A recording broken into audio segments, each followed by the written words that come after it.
chilly weather, why not put on a cardigan? That was the Cardigans. And for what it's worth, a lovely tune there. Oh, that's a joy. We should definitely talk like that more.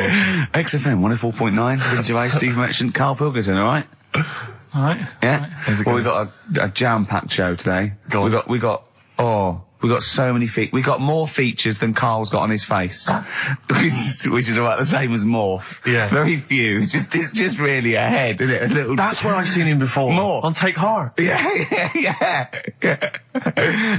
We've got, Rockbusters. That's Have we? still No, going no strong. more feelings on that. No, Fair but enough. he's said he's gonna, buck his ideas up. We've got, chimpanzee that. Carl finds an amusing monkey or ape related story. We've got Carl in a film again. Right, excellent. Yeah, I've had a lot of great response from that, Carl, on the internet. It was my favourite thing we've done. People raving about that. So can we say what the film is this week? Excuse my French, we've got some bloody great music. Oh, pardonnez-moi. Wow, I don't know. I can't speak French. I will try and start. Well, I'll just give you a taste. We got Oasis, Cardigans, you just heard there. We got Lloyd Carl. We got a bit of Pretenders coming up. Eminem, Feeder, Coldplay, all the greats. Can I play you some TJ's fan club later? Yeah. What should we have now? Oasis. Go on, Yeah. Brilliant.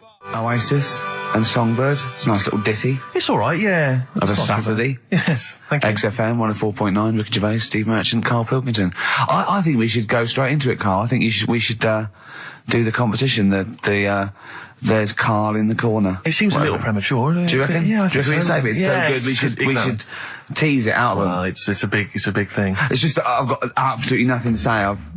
Sure. I haven't really. Well, I mean, like often I know you all have spoken to Karl in the week. This week, for some reason, I've been speaking to him. Oh, right. I spoke briefly to him about Michael Jackson and the documentary. Yeah. Now, of course, I thought that was extraordinary. Amazing, I asked amazing Karl's piece of opinion. work. Yeah. And he didn't mention to me the fact that Michael Jackson likes to climb up in trees. No. He didn't mention anything about his bizarre relationship with children. He didn't mention anything about his obsessive billionaire spending sprees. Right. He didn't mention anything about the mannequins he has in his thing, or the fact that he drives around his sort of 7 hotel suites in Las Vegas in a little kind of old people's scooter. The only thing of note for Karl was he said to me, "Did you notice how big his hands are?" I'll tell you what, though. I did. What? How you look at the man's got like a face that he's had reconstructed. Well, I can't I know. even say that. It's libelous. Yeah, But, he hasn't. He's got an old he's had two nose face. jobs. Yeah. And you're But looking at his hands. But I think it's because you look at him and he looks a bit like there's a bit of androgyny there, but it's sort of like it is quite a petite sort of old lady's face in a way. But then you see these labourers' hands come out. That's always the way with a tranny, isn't it? You know what I mean? Well, you can't accuse him of being a tranny. No, he's not. No, he's not. What are you saying? No, I know He's got enough issues now. You're accusing him of being a I tranny. like him. I thought he came out that brilliant. I thought it was really. I really felt sorry for him. No, I think he cleared up a few things as far as I'm concerned. I thought it was a fascinating piece of work, but I did like the shopping spree. That was great. Extraordinary, 'cause he's just got going such around bad just taste. pointing. I know it was bad taste, wasn't it? It was like one of those bizarre shops. You know what I mean? There's anything sort of a gift shop, but they're trying to make it look like Ming. But And it's sprayed gold. If he'd been living in a trailer park, he'd have been ordering, one of those porcelain dolls dressed like a Harley Davidson I know, bike yeah. rider, or an Elvis commemorative plate. It was the kind of billionaire equivalent of that. But the hands were a giveaway. It's the same as those sort of What do you mean the hands transvestites. were Well, giveaway? it's like you get What was it about his hands? I didn't Well, even see you know his when you hands. get like a cab driver or something, right? And he decides to turn transvestite about 60, and he goes on Kilroy. Do you know what I mean? That way, he got a twin set of pearls, and he goes, "I've never felt so comfortable." But his hands are still big. He's got a little wig, and he's got the lipstick on, and he's with his teenage kids who are going, "Kill me." Do you think he's been having surgery on his hands to make them larger? Bigger, yeah. Was that why he was wearing that glove through most of the Exactly, because but I think he wants to be a goalkeeper. Right. And they said, well, you can't, Michael, you've got big hands. It would help him climb the trees. It's right, yeah. And he can play tennis now without a racket. Yeah. So what did you make of it, Carl? Were you intrigued? The Michael Jackson thing. It's, it was alright. But, that got a load of attention in the press. But the Trisha programme got nothing. Okay. Which, I know, Steve called me up in the week, right? 10 o'clock in the morning, I was at work. And he goes, I think so at 10 o'clock. I think Preparing this show. most people go to work about 8, 9. Are you watching Trisha and that? I said, no, what is it? He goes, oh, you'll be loving it, right? Freaks, was it, Help Me, My Mum's a Freak? Siamese twins. Right, so I couldn't watch it, but he said, it might be on again, because they repeat stuff on ITV2.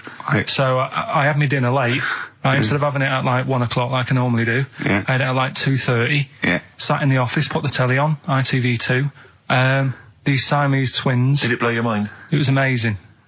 You know, we talk about a lot of things on the show quite a lot. The Airy Kids crop up a lot. I was waiting. It's been 10 minutes and you haven't mentioned the Airy Kid. Right, and last week we were talking about Siamese twins, weren't we? So it was weird that this programme was on, but it was amazing.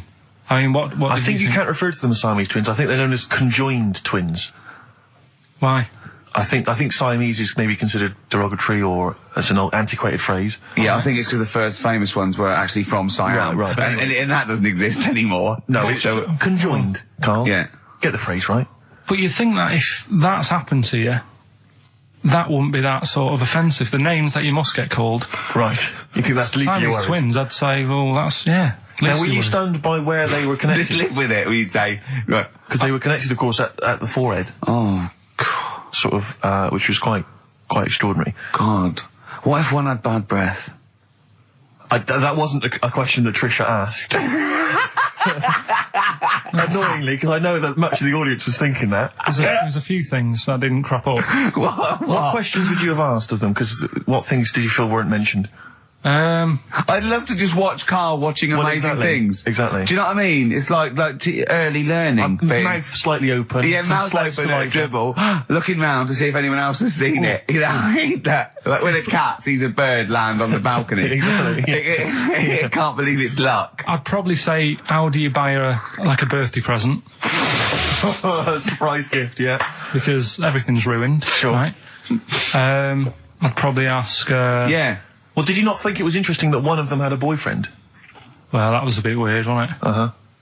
But, what was the other thing that I was thinking when I was watching it? Was thinking if one got into crime and that was sent to prison, Right.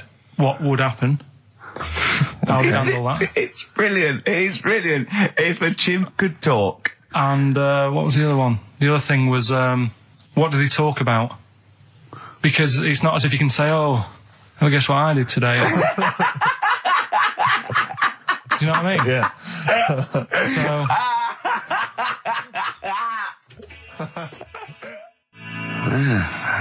Brass in pocket, and if they're pretending to be good, they're doing a bloody good job of it. I love them. That's Ricky Gervais on XFM 104.9 with me, Steve Merchant and Karl Pilkington. Karl is still buzzing about these conjoined twins. it's just, One of them, of course, had to be, because one of them was sort of shorter than the other, and had to be sort of wheeled around on a kind of trolley thing by the other. This isn't Molly and Dolly, is it? No, they're not called, one's called Reba, and I forget what the other one's called, Sheena maybe, or something like that. Do you remember, Carl? no, I wasn't that impressed with the names. It's just, Yeah. So you immediately put them out of your mind. Those are rubbish names. I'm forget, Carl, forget.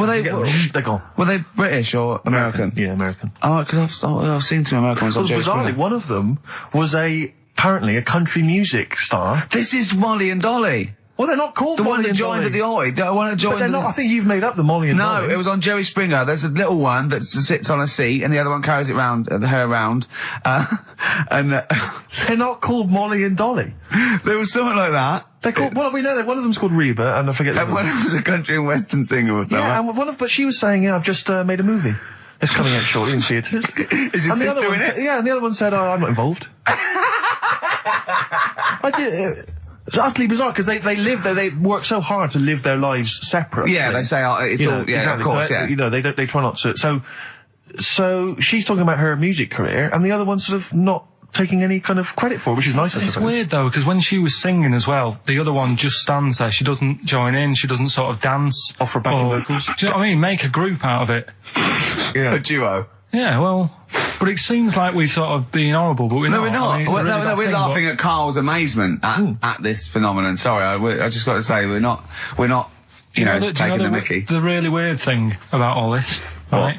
And it's annoying because you were saying about, you know, oh, what should have Trisha have asked and all that. Yeah. But one of them mentioned that one of them was adopted and the other one wasn't. Don't talk rubbish. No, seriously. I didn't understand it, right? Of And course then- you didn't. And then Trisha sort of said, well, let's have a chat. And they were like, no, I don't want to go into that. What do you mean one was adopted? That's what he said. One of them. Don't quiz me on it, but that's what was said. Hello there. Hello there. I'm a multi-millionaire. And I've just seen your orphanage. I'd love to adopt one of your children. You'd like to adopt one? I'd love to adopt a children because I've got loads from around the world, so I'd love to adopt one. I'd give you $10,000 towards your. Well, we're speeding through then. Yeah. Okay. We've actually got 2 left. I only need one. I'm only interested in one. Yeah, I don't need any more. Don't need any more. They're sisters. I know it would be tragedy to break them up, but I really only need one. Now break it up. There's the rub. You see. Sure. You just need the one. It's $10,000 now. You can have that. I'll sign it now. But I don't want to discuss it further. I'll bring you around. Brilliant. Okay. Ding dong. Hi. Yeah. Brilliant. You brought my kid round. Yeah. There she is. There. That's a joy. Yeah. Okay. Just standing next to a bush. Yeah. Do you want to? Can you bring her out? No. There's nothing behind the bush. So you just want. I just want to be able to walk 360 degrees round her. Do you want her or not? Yes. I can't believe it. What's that little trolley? She's talented. Oh, dear. You're talking nonsense, Carl. Well, whatever. Feeder. That's it, just the way I'm feeling. XFM, 104.9, Ricky Gervais, Steve Merchant, Karl Pilkington. It's time for the newest quiz in town. This is where Karl inserts himself into a seminal film. Last week, it was the little kid in Sixth Sense. You remember? To great acclaim. The critics loved it. They said a triumph. This week, he's fiddled with The Graduate. This is the scene where, of course, he goes upstairs to the hotel room, and it's on the cards. She's a dead cert, Mrs. Robinson. Well, here we go then. So, are you ready for it? I've brought some condoms from home that Suzanne got for Christmas. Benjamin. What? Will you bring me a hanger? A what? A hanger.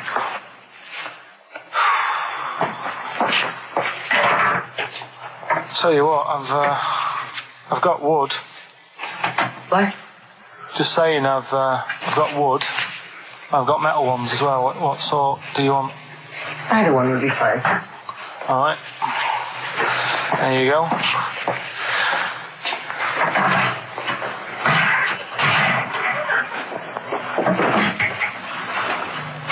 Are you afraid of me? No. No, I've seen weirder things than you. Have I ever told you about the 2 lads I went to school with who had big heads? Webbed fingers as well. Not related, and weren't mates, but both had the same thing, which is a bit weird. Yeah, I've never found out what was wrong with them. Can I ask you a personal question? As long as it's not about my head being round, because Ricky's always going on about that. He's saying I've got a round head. Well, you can admit that, can't you? No, it's. I'd say it's a normal sort of shape. It's just round. It is, isn't it? Yeah, but what do you mean? So is yours. Heads should be round. It's nothing to be ashamed of. I'm not ashamed. It's just a normal shape. Mm-hmm. And you can talk. Look at your saggy arse. Anyway, get your knickers off. Hello, darkness, my old friend. Oh, that was a joy. Oh, dear. Oh. It was an absolute treat. Now, I should say that obviously the prize is a copy of The Graduate. Now, bear in mind that XFM is giving away these prizes. Yeah. Carl is so cheap that he wouldn't even buy it on DVD. He's bought it for $6.99 on VHS. It'll be panned and scanned. It won't be widescreen. There's none of the extra features that you get on the DVD. Look at Carl's face. He's gutted. Carl, did you pocket the rest of the cash? No. I have to use my own money to buy these. Right? What, you're using your own money to give this stuff away? Yeah. So I had to go and buy that. XFM is so cheap, I understand. Right? I know. And it's not worth having it on DVD, is it? Why not? It's an old film, so... So the quality is do you know what I mean? They can't really tidy it up. Of course they can. They do it from a print. They don't do it from the video. They don't get the video and go, let's make it into a DVD. An old Betamax copy that someone had knocking about. Well, anyway, it's the same film, though, isn't it? Fine, okay, well, you're right, yeah. But anyway, you can win $6.99's worth of The Graduate. The question, and it's email only, Steve, it's not Steve, it's Ricky ricky.gervais@xfm.co.uk. The question is, name the actor that Karl was taking the place of in the film, and of course the actress that he's performing opposite. ricky.gervais@xfm.co.uk. Lovely. Do you want to play something from there? I would love to. It would seem appropriate. Yeah. Dear Mr. Simon and Mr. Garfunkel, please, let's not have the sound of silence. Let's have some more beautiful music. Get that together, please, quickly. That's XFM. I think you should do every single link on it. It's the best bit of the show. That's on XFM 104.9. Are we Well, going to have time to play the clip again before, I don't know, before 2 o'clock, let's say?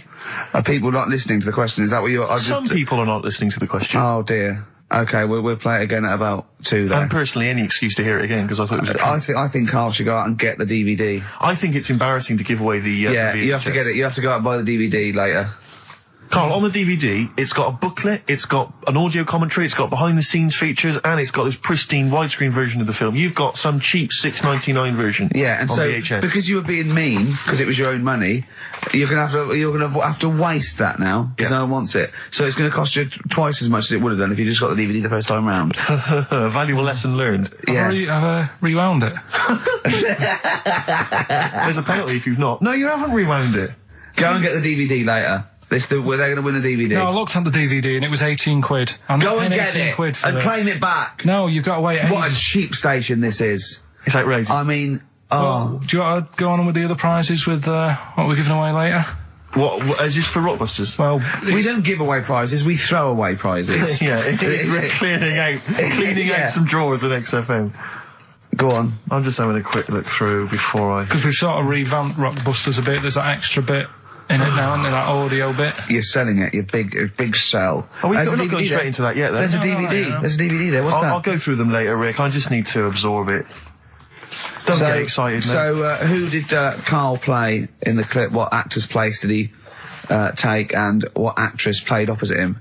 That's Ricky.Gervais. At xfm.co.uk. Sure. Brilliant. Yeah. Is that it then? What have we got coming up? We've got some... Play a bit of Coldplay. Let's have bit it. of Coldplay, be right? Coldplay. Yellow on XFM 104.9. Get it on DVD. It's an embarrassment. £7 worth of old video, pan and scanned. I bought it now, that's what they're getting. Right. He's put a downer on it. All the work, that went into that, and then just gonna fob them off with a bit of old celluloid like that. Well, listen, still to come, right? We've got the monkeys thing. Oh, chimpanzee that. And when I was out last Sunday, right, at Johnny's birthday party, Yeah. Steve was there. Yeah. Got talking about stuff. And a debate that we didn't really finish cropped up. It blew your mind, didn't it?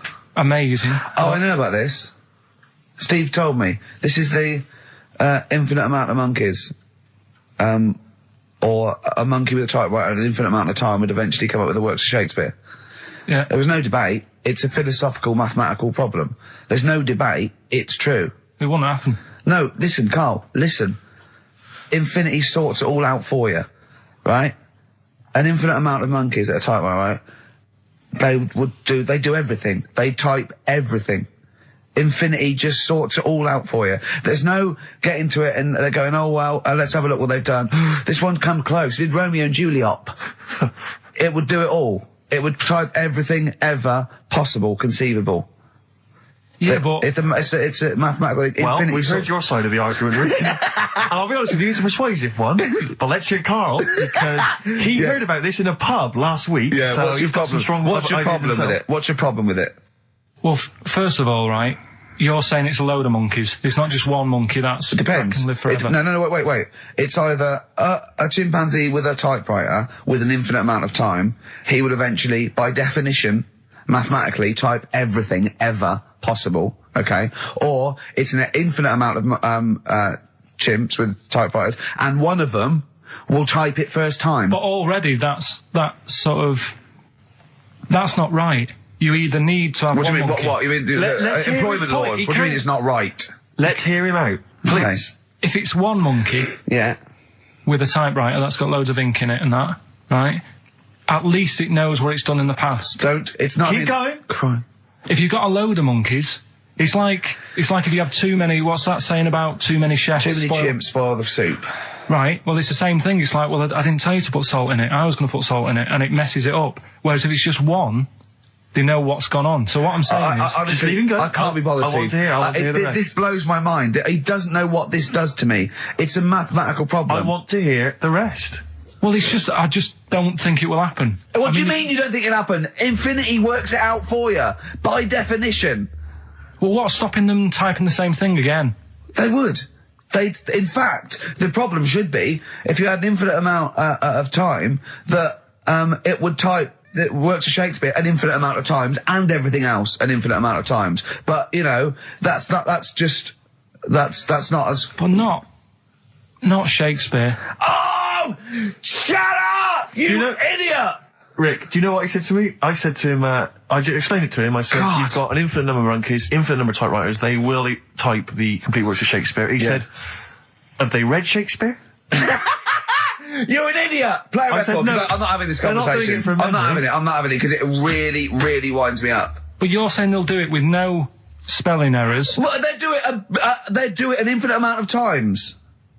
And they do it wrong an infinite amount of times. And they spell the last full stop wrong an infinite amount of times. And they get one thing wrong in Hamlet wrong an infinite amount of times. They do everything an infinite amount of times. But are they going off a story that they've... Play a record, Carl, because I'm going to knock you out. I'm just saying... Shut up! Do they know the story? They're monkeys! Oh, Christ. No, Right, okay. Lloyd Cole, she's a girl and I'm a man. Good that, innit? On XFM, 104.9, Ricky Gervais, Steve Merchant, Karl Pilkington. As ever, Rick, there's always someone who steps in to defend Carl. Okay, what is the defence? What is the defence? Here's an email from Scott Coomer. He says, Carl is actually right. I've got an A-level in statistics and probability. It doesn't matter how long they have and how many monkeys you have. You cannot guarantee they would type the complete works of Shakespeare. Infinity makes it probable they would get it right, but not definite. Yeah. Well, yeah. Yeah. That's what I was saying. No, you weren't saying, Carl. You don't understand it. Infinity sort of sorts it out. But if they do anything, they nearly do everything, won't they? No, I mean, they'll give it a good shot. No, that's not the point. But the I'd point be is surprised if they did one page right. Right, listen. It's not to do with consciousness. It's not to do with them aiming. They are just bashing away at the keyboard. It's like they're used to show that there isn't consciousness. They chose the chimpanzee because it can type, presumably, hit the keyboard. It's because they hadn't come across you at the time. Yeah. It's to take out thought out of it. It's to take out reason and trying, right? It's just random. They're saying that if you typed enough things, if the computer was left typing everything, if you left it for an infinite amount of time, and they chose Shakespeare because there is meaning behind it, and it's difficult to get it exactly right, to show you that Infinity would come up with it's not just Shakespeare, it's every novel. It's everything. Fairly eloquent there from Gervais. A quick riposte, please, from Karl Pilkington. No, I'm just saying, what I don't understand, if it hasn't read it, then how does it know where it's going? Listen, right, listen, right, Can I just explain to people, right? Some people have said, why are you cruel to Carl? He drives me mental with things like that. What do you mean, let me just take a breather. How do I do your editing? He keeps coming in the week. You know that I work here properly, in the week, don't I? Yeah, I've got a proper job, should be 9 to 5, but I normally get in at about 8 o'clock and work. A lot of people getting 8 o'clock. Working hard, trying to do my job. 3 times this week, I've been rushing around. I walked past my little studio. He's sat in there, alright? Now, because I've got this sort of job, I can get away with it. I said to him, if I was a doctor, would he keep coming to me practice? If you were a doctor, there'd be severe problems with the NHS. Imagine that. The standards would have lowered so much if you can arrive at the hospital, you're a doctor. Pop in, I'll go to lunch, don't we? We have a little lunch break, don't we? I go, come on, let's go now. He goes, I'm busy. I go, come on, let's go now. He's going, you're doing me head in. Well, when I was talking about the monkey conundrum with Carl, he said to me, right, if I had a day off work, and I was, say, watching the TV, and with one hand I was typing a typewriter, would I type Shakespeare? I mean... Yeah, but you see, there's certain things. We were talking a little bit about this stuff the other week, weren't we, when we said, you were going on about Einstein, and I said he's not that good. E equals MC². It sounds good, but I've never used it and that. Right? I've never used it! You haven't used 2 and 2 equals 4, Carl! The fella with an apple fell on his head.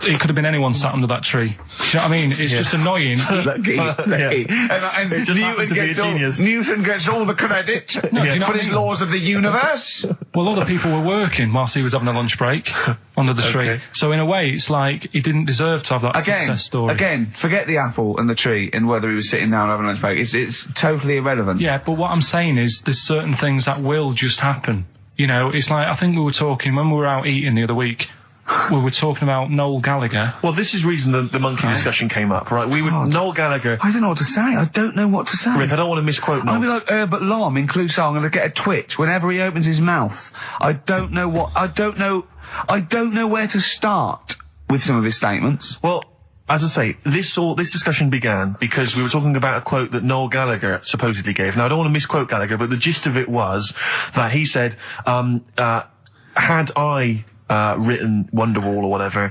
instead of the Beatles writing Strawberry Fields or whatever, I'd be the one that was considered the great songwriter and it wouldn't be the Beatles. You know, it's just the fact that they came first that meant that they get all the credit as being the greatest band. I don't know where to start with that statement either. I mean, that's Gallagher's thing, and he's, you know, well, whatever. We know what we think of that. What was your point, Carl? You agreed with him, didn't you? Yeah, I reckon, right? Do you know we've talked about putting a baby in a room before and it'll know what colour it is and stuff? If you got a room that's painted red, right? But forget that, because that's going to confuse Hear him out. Listen to me. Say if they did some new TV show, right? Like, what's that film with Jim Carrey in where The Truman Show. The Truman Show, right? So they make up a little room and some woman has some kids and you say, right, let's put the kids in this room, and they don't know what's going on outside. They don't know anything about, like, EastEnders and that. It's like their little world, right? They don't know anything that's gone on. How could a child survive without EastEnders? Right, listen. So you sat in the room, right? And then when they're all asleep, right, Wait for this bit. someone Have you heard this? Yeah, bit? wait for this bit. They're all in a room. Yeah. They're asleep. Yeah. someone pops in, puts a guitar next to the bed, right? Nips off out again. They wake up in the morning, and one of them goes, "What's this?" They don't even know it's a guitar because they've never seen one, right? They're talking English though. Yeah. We just left guitar out of the vocabulary. Right. So There's plenty more to come. one of them will pick it up and they'll go, "I don't know what it is," and they'll start strumming. They'll go, "That sounds good, doesn't it?" Give them a few weeks, they could come up with "Hey Jude." Whereas, typing Shakespeare, a monkey that can't even spell, I see that. Listen, I'll call you can't answer it. Can't answer I might come with you, Rick, if that's all right. we've got to sort of that Christmas special as well. Yeah, no, sure. Alright, I'll see you later. I'm shooting off then as well. Cheers, Carl. Flaming Lips. Yoshimi battles the Pink Robots on XFM 104.9. Before the ad break, Steve Miller Band, Fly Like an Eagle. Great track. Lovely to hear that. Brilliant track. We're not scared of playing that sort of stuff, are we? Indeed. We've got some great... I think we're underestimated here. People think we're just like, you know, two guys and a buffoon in a room. But we're so much more than that. We try and put together a whole package for them, don't we?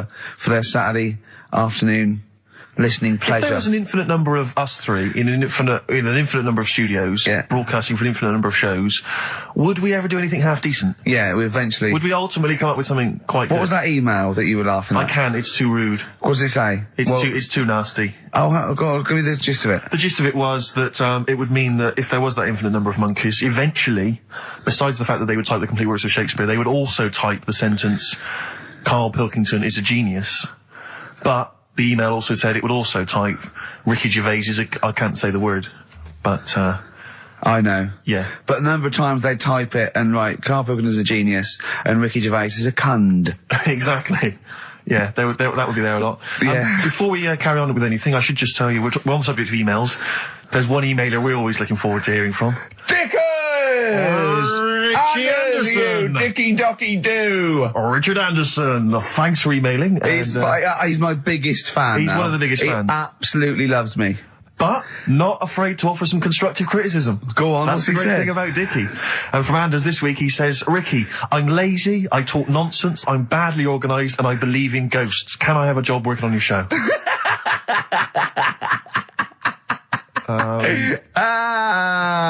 Possibly, Anders. Maybe send in a CV. Or email a CV. He's put a little bit of all of us in that, hasn't Exactly. he? Oh, I'll ask him if he's a goggle-eyed freak, Steve. All right, calm down. Well, no, I didn't mean there's no need to get insulted. No, I didn't necessarily mean you, No did need I? to get nasty. Well, I was thinking about that actually, Steve. Oh, God. Just talking of the old. What? What? Talking to the what? No, Do you know, like... This better be good. No, you don't have that many girlfriends and that. What do you mean? Carl, why are we on this? I was defending you in the whole monkey discussion. Come on, what's your point? What's your point? What's your point? No, what's the point? What's the point? I just was thinking... If there was an infinite number of Steves? You're an odd-looking fella. Come on, Carl, get to the... No, you know I know that. I've told you that loads of times. What do you mean, you know I know that? Well, there's no point pretending anymore. Steve, I'm flabbergasted. But also, you don't like spending money, right? He's mean and weird looking. Valentine's Day. Are you sort of... you know... You've got to love him though, haven't you? What are you happier with? The fact that no girls like you enough, right? This is really mental. Or are you happy because you don't have to spend any money on a card for someone?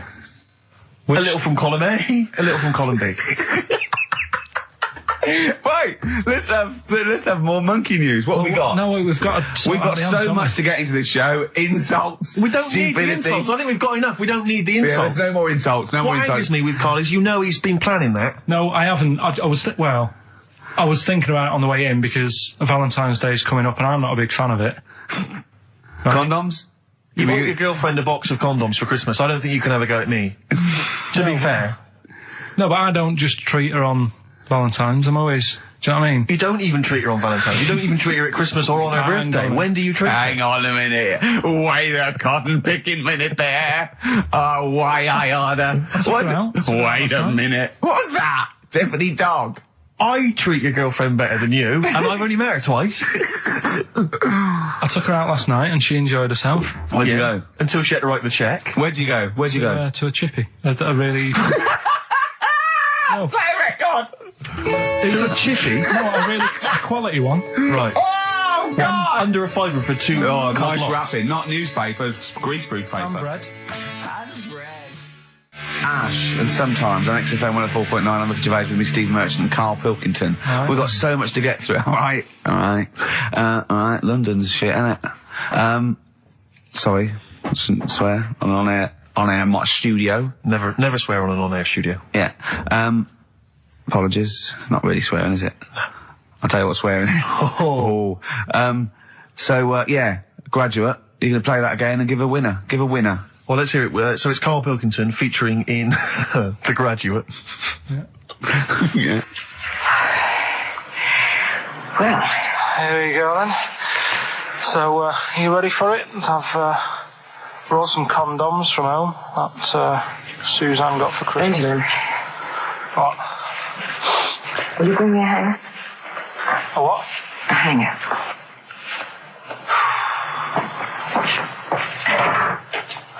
Tell you what, I've got wood. What? Just saying, I've got wood. I've got metal ones as well. What sort do you want? Either one would be fine. All right. There you go.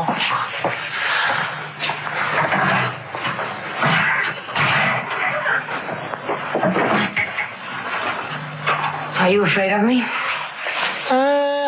No. No, I've seen weirder things than you.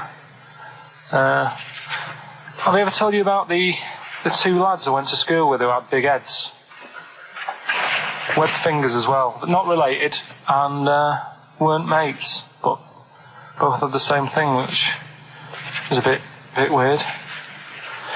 I'd never found out what was wrong with them. Can I ask you a personal question? As long as it's not about my head being round, because Ricky's always going on about that. He's saying I've got a round head. Well, you can admit that, can't you? No, I'd say it's a normal sort of shape. It's just round. It is, isn't it? Yeah, but what do you mean?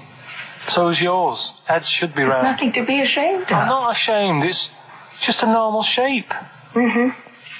And you can talk. Look at your saggy arse. Anyway, get your knickers off. Hello, darkness, my old friend. Oh, dear. A classic, an Oscar-winning classic. Oh, Karl Pilkington in The Graduate. But what was the question, Steve? The question was, which actor was Karl Pilkington taking the role of? Well, that's easy. Which Everyone knows actress that. was he performing opposite? I know that. And the answer's Ricky? Hoffman.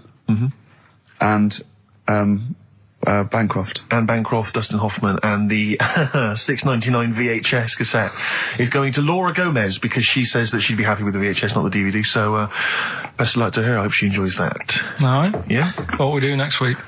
I've got loads of, I quite like hearing Karl in a sort of seductive environment. It gives you another insight into him. It gives you another dimension. I know. E.T. it is then. Exhibit X. and the track X. Have you seen 8 Mile, Rick? I really enjoyed it. You'll notice Exhibit makes a little cameo in there. Yeah, and that last bit, that wrap off at the end, it was lovely. It was just like Rocky or something. Shall we have a wrap off maybe next week? Yeah, The three yeah. of us. Yeah. Let's try and master the art of talking civilly to each other first before we start making it rhyme. Oh, Rockbusters, Karl? Yeah. I'm not a champion of Rockbusters, as you know, but I think it's overstayed its welcome. But I'm willing to go Well, I along think with Carl's just giving the fans what they want here. it. Okay. It's a popular thing, isn't it? Got some good prizes. The press Well, are behind it. Let me tell you what the prizes are. It's a dance music compilation, Cream Trance Anthems 2003. I've been playing a lot of trance on the station. I put that on quite a lot and danced to it Exactly. myself. There's the original motion picture soundtrack to the forthcoming film adaptation. When you've seen the film, I'm sure that will mean more to you. You like that, don't you? It's a good movie, yeah. Nicolas Cage playing haven't seen himself it. and a twin brother. And it's written by it's directed by Spike Jonze. Joined at the, what? No, they're not joined at the hip at all, or at the face. And we've also got the best one-hit wonders album in the world ever. What have we got on there? We've got things like The Crazy World of Arthur Brown, brilliant.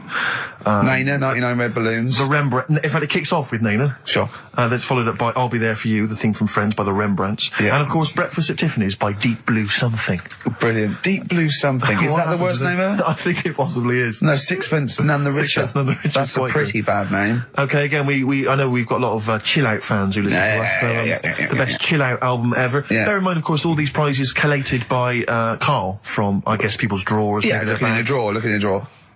Oh, dearie me. What is it? The only thing probably worth having is it's topical, if nothing else, Karl. A 7-inch by the White Stripes, Merry Christmas from the White Stripes. That was their exclusive Brilliant. Christmas single. So if So you that's early, isn't it? It's You worth get that. it is worth A lot of people have got to wait 11 months before that's released. Or was it last Christmas's? Exactly. And I have never heard of this DVD. Go on. I like to think of myself as being fairly familiar with TV and films, but I have never heard of Stephen King's Rose Red. Welcome On to DVD. a place evil calls home. And it's on DVD, it's certificate 12, so don't imagine anything too shocking.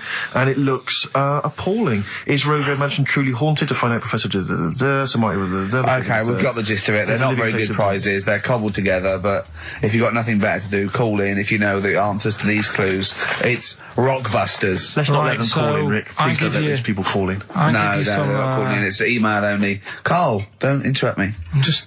Yeah. Ricky.gervais@xfm.co.uk. Email only. I can't stress that enough. We just don't want to speak to you people.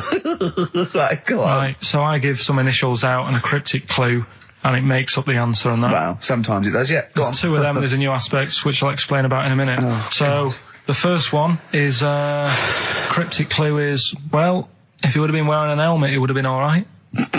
And the initial there is B, right? So, well, if he would have been wearing an helmet, it would have been alright, B, right? Band or an artist. Second one, why are them Jamaican fellas swinging fish around their head? Okay. Alright, This initials just fills me with... DS. Why are them Jamaican men swinging fish around their head? Alright? And the final bit to Rockbusters. It's a new bit. Last week I played you this.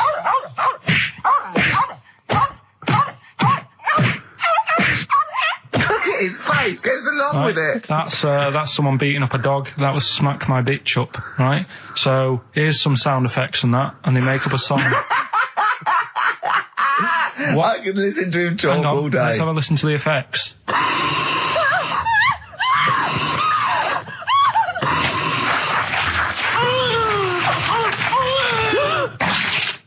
That's terrifying. Right, I told you not to play that one. It's rubbish. No one will get that. Well, we'll see. I heard that. I can't always say one thing. I said it's rubbish. No one will get it. No, it's not the one you think it is. Ah.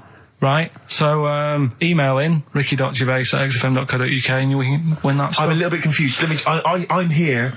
I've heard what you're saying. We've discussed this in the past. I don't know what's happening. What's that? Is that a clue? That's a cryptic clue. That's screaming to a song, is it? It was screaming. Well, don't say it. It should stand up by itself. Don't give him any clue. Hang on a sec. So this is the name of a song. It's not a band or an artist. Yeah, the sound effect. So the first two are bands or artists, and the last one is the name of a song. I said we should abandon this. I said we should just pack it in. What, the show? Yes. Come on, someone talk. I'm looking at his face. His headphones are too loud. Instead of turning them down, he's just grimacing, going, "These are too loud." I don't understand it. Yeah, how have you lived this long? How did you make it to 30 without getting squashed or eating something deadly poisonous? I told you I used to choke a lot. We've had an email from... placebo, the bitter end. We've had an email from Andrew Forrest, who has just simply entitled it Karl Pilkington. Oh, Karl Pilkington. What do you think of that? That's got to be your new name from now on. I had a mate who used to use it. What, he used to call you that? Yeah. Was that your nickname at school, Pilkington? No, it's not my nickname. It is now. No, it's not. It is now. Pilkington. Pilkington. Oi, Pilkington. Oi, Pilkington. Pilkington, do my homework. Where do you live? Where do you come from? Pilkington? No, there's this lad who called Mark, right, who used to go to school with, who used to call me that. And his mum, right, was like obsessed with cleaning. And I was never allowed in their flat. He makes the place look untidy. So she used to, I don't know if it was just me or all his mates, but I used to turn up and she goes, "Yeah, he is in, but you know what you've got to do?"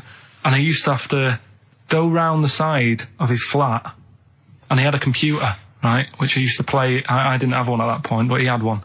And I used to have to go round the side of the flat and stand at his bedroom window with his window open, and I'd be sort of leaning in playing the game. You are joking. I'm not. His mum... You had the weirdest upbringing I've ever heard. The things you were willing to do. It's the strangest. What is this town like? No, I stopped going once. Was there always music? Like,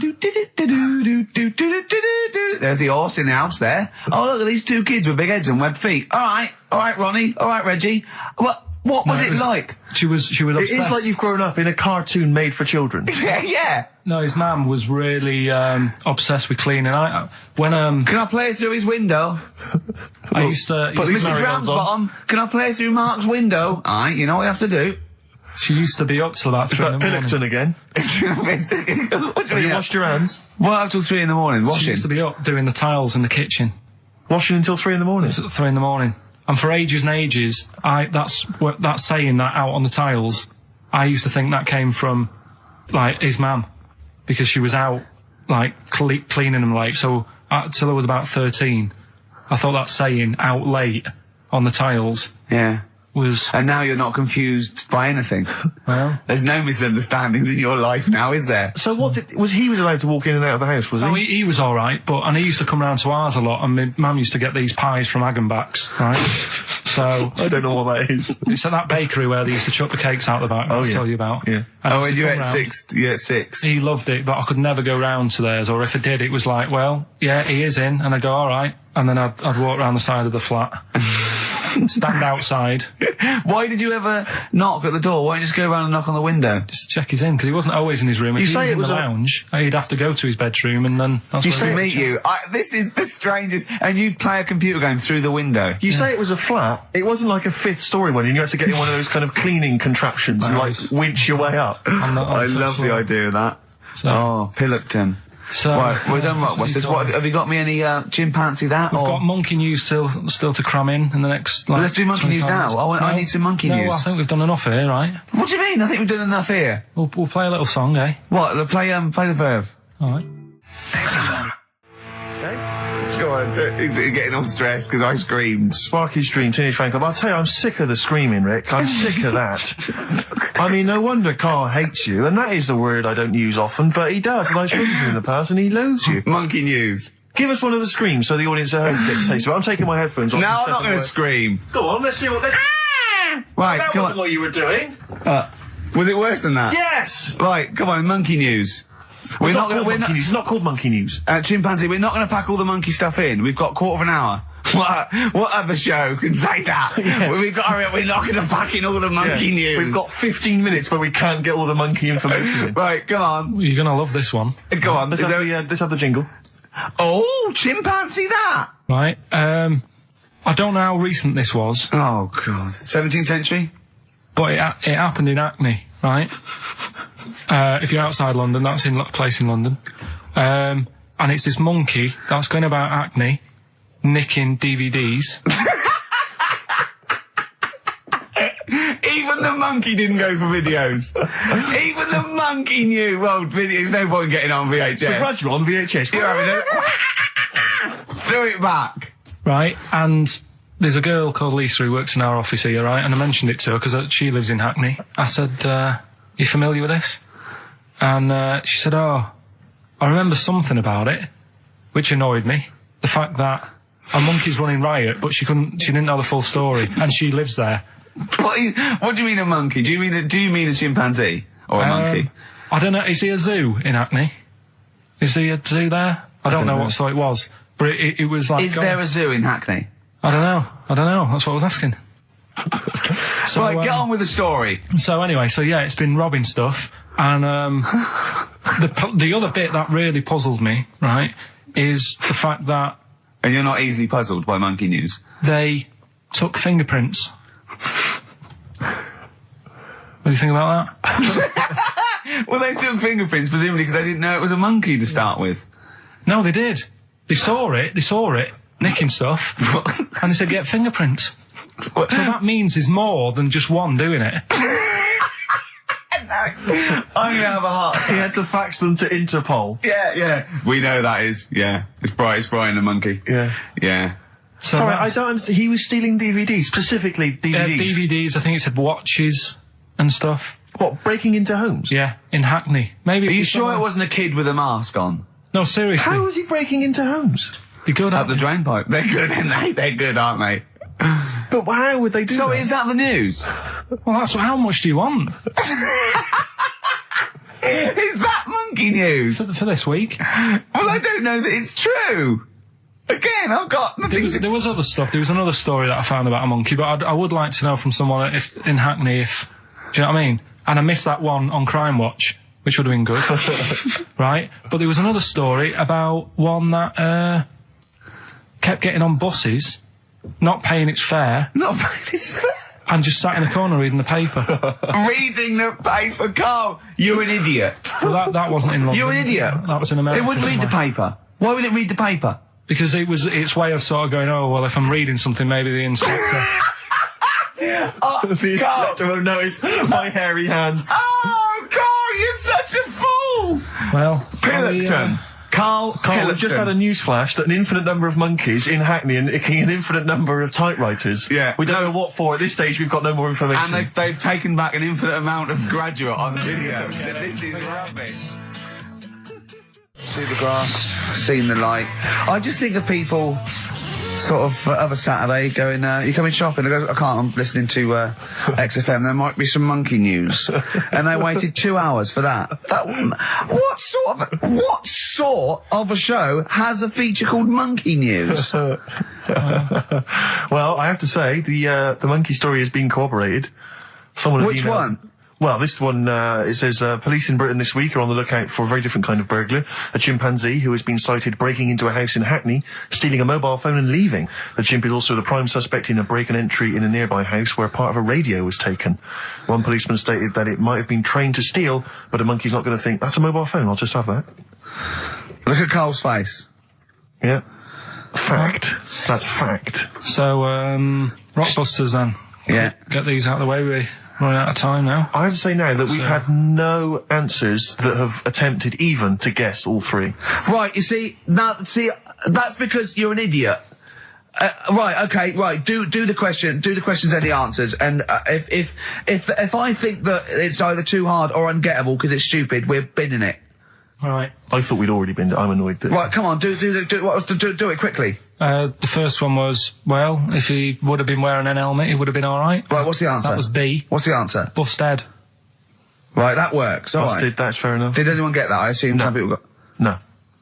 People have given up, Rick. People aren't even bothering to contribute. Right, what's the next one? They've just ignored it like it never happened. Busted. Second Busted. one. Busted. Why are them Jamaican men swinging fish around their head? Go on. That was DS. Yeah. 70s band, Detroit Spinners.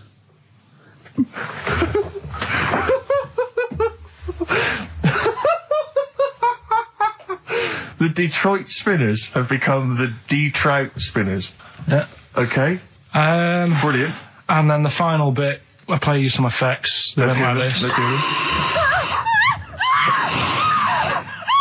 It's terrifying, Carl. It's sinister. Well, what's happened there? What was happening? No. What's the answer? That was Born Slippy. The woman was having a baby. The doctor tried to grab it. It fell onto the floor. That's in your head, Carl. That's just a load of screams. That's and in noise. your head. Oh.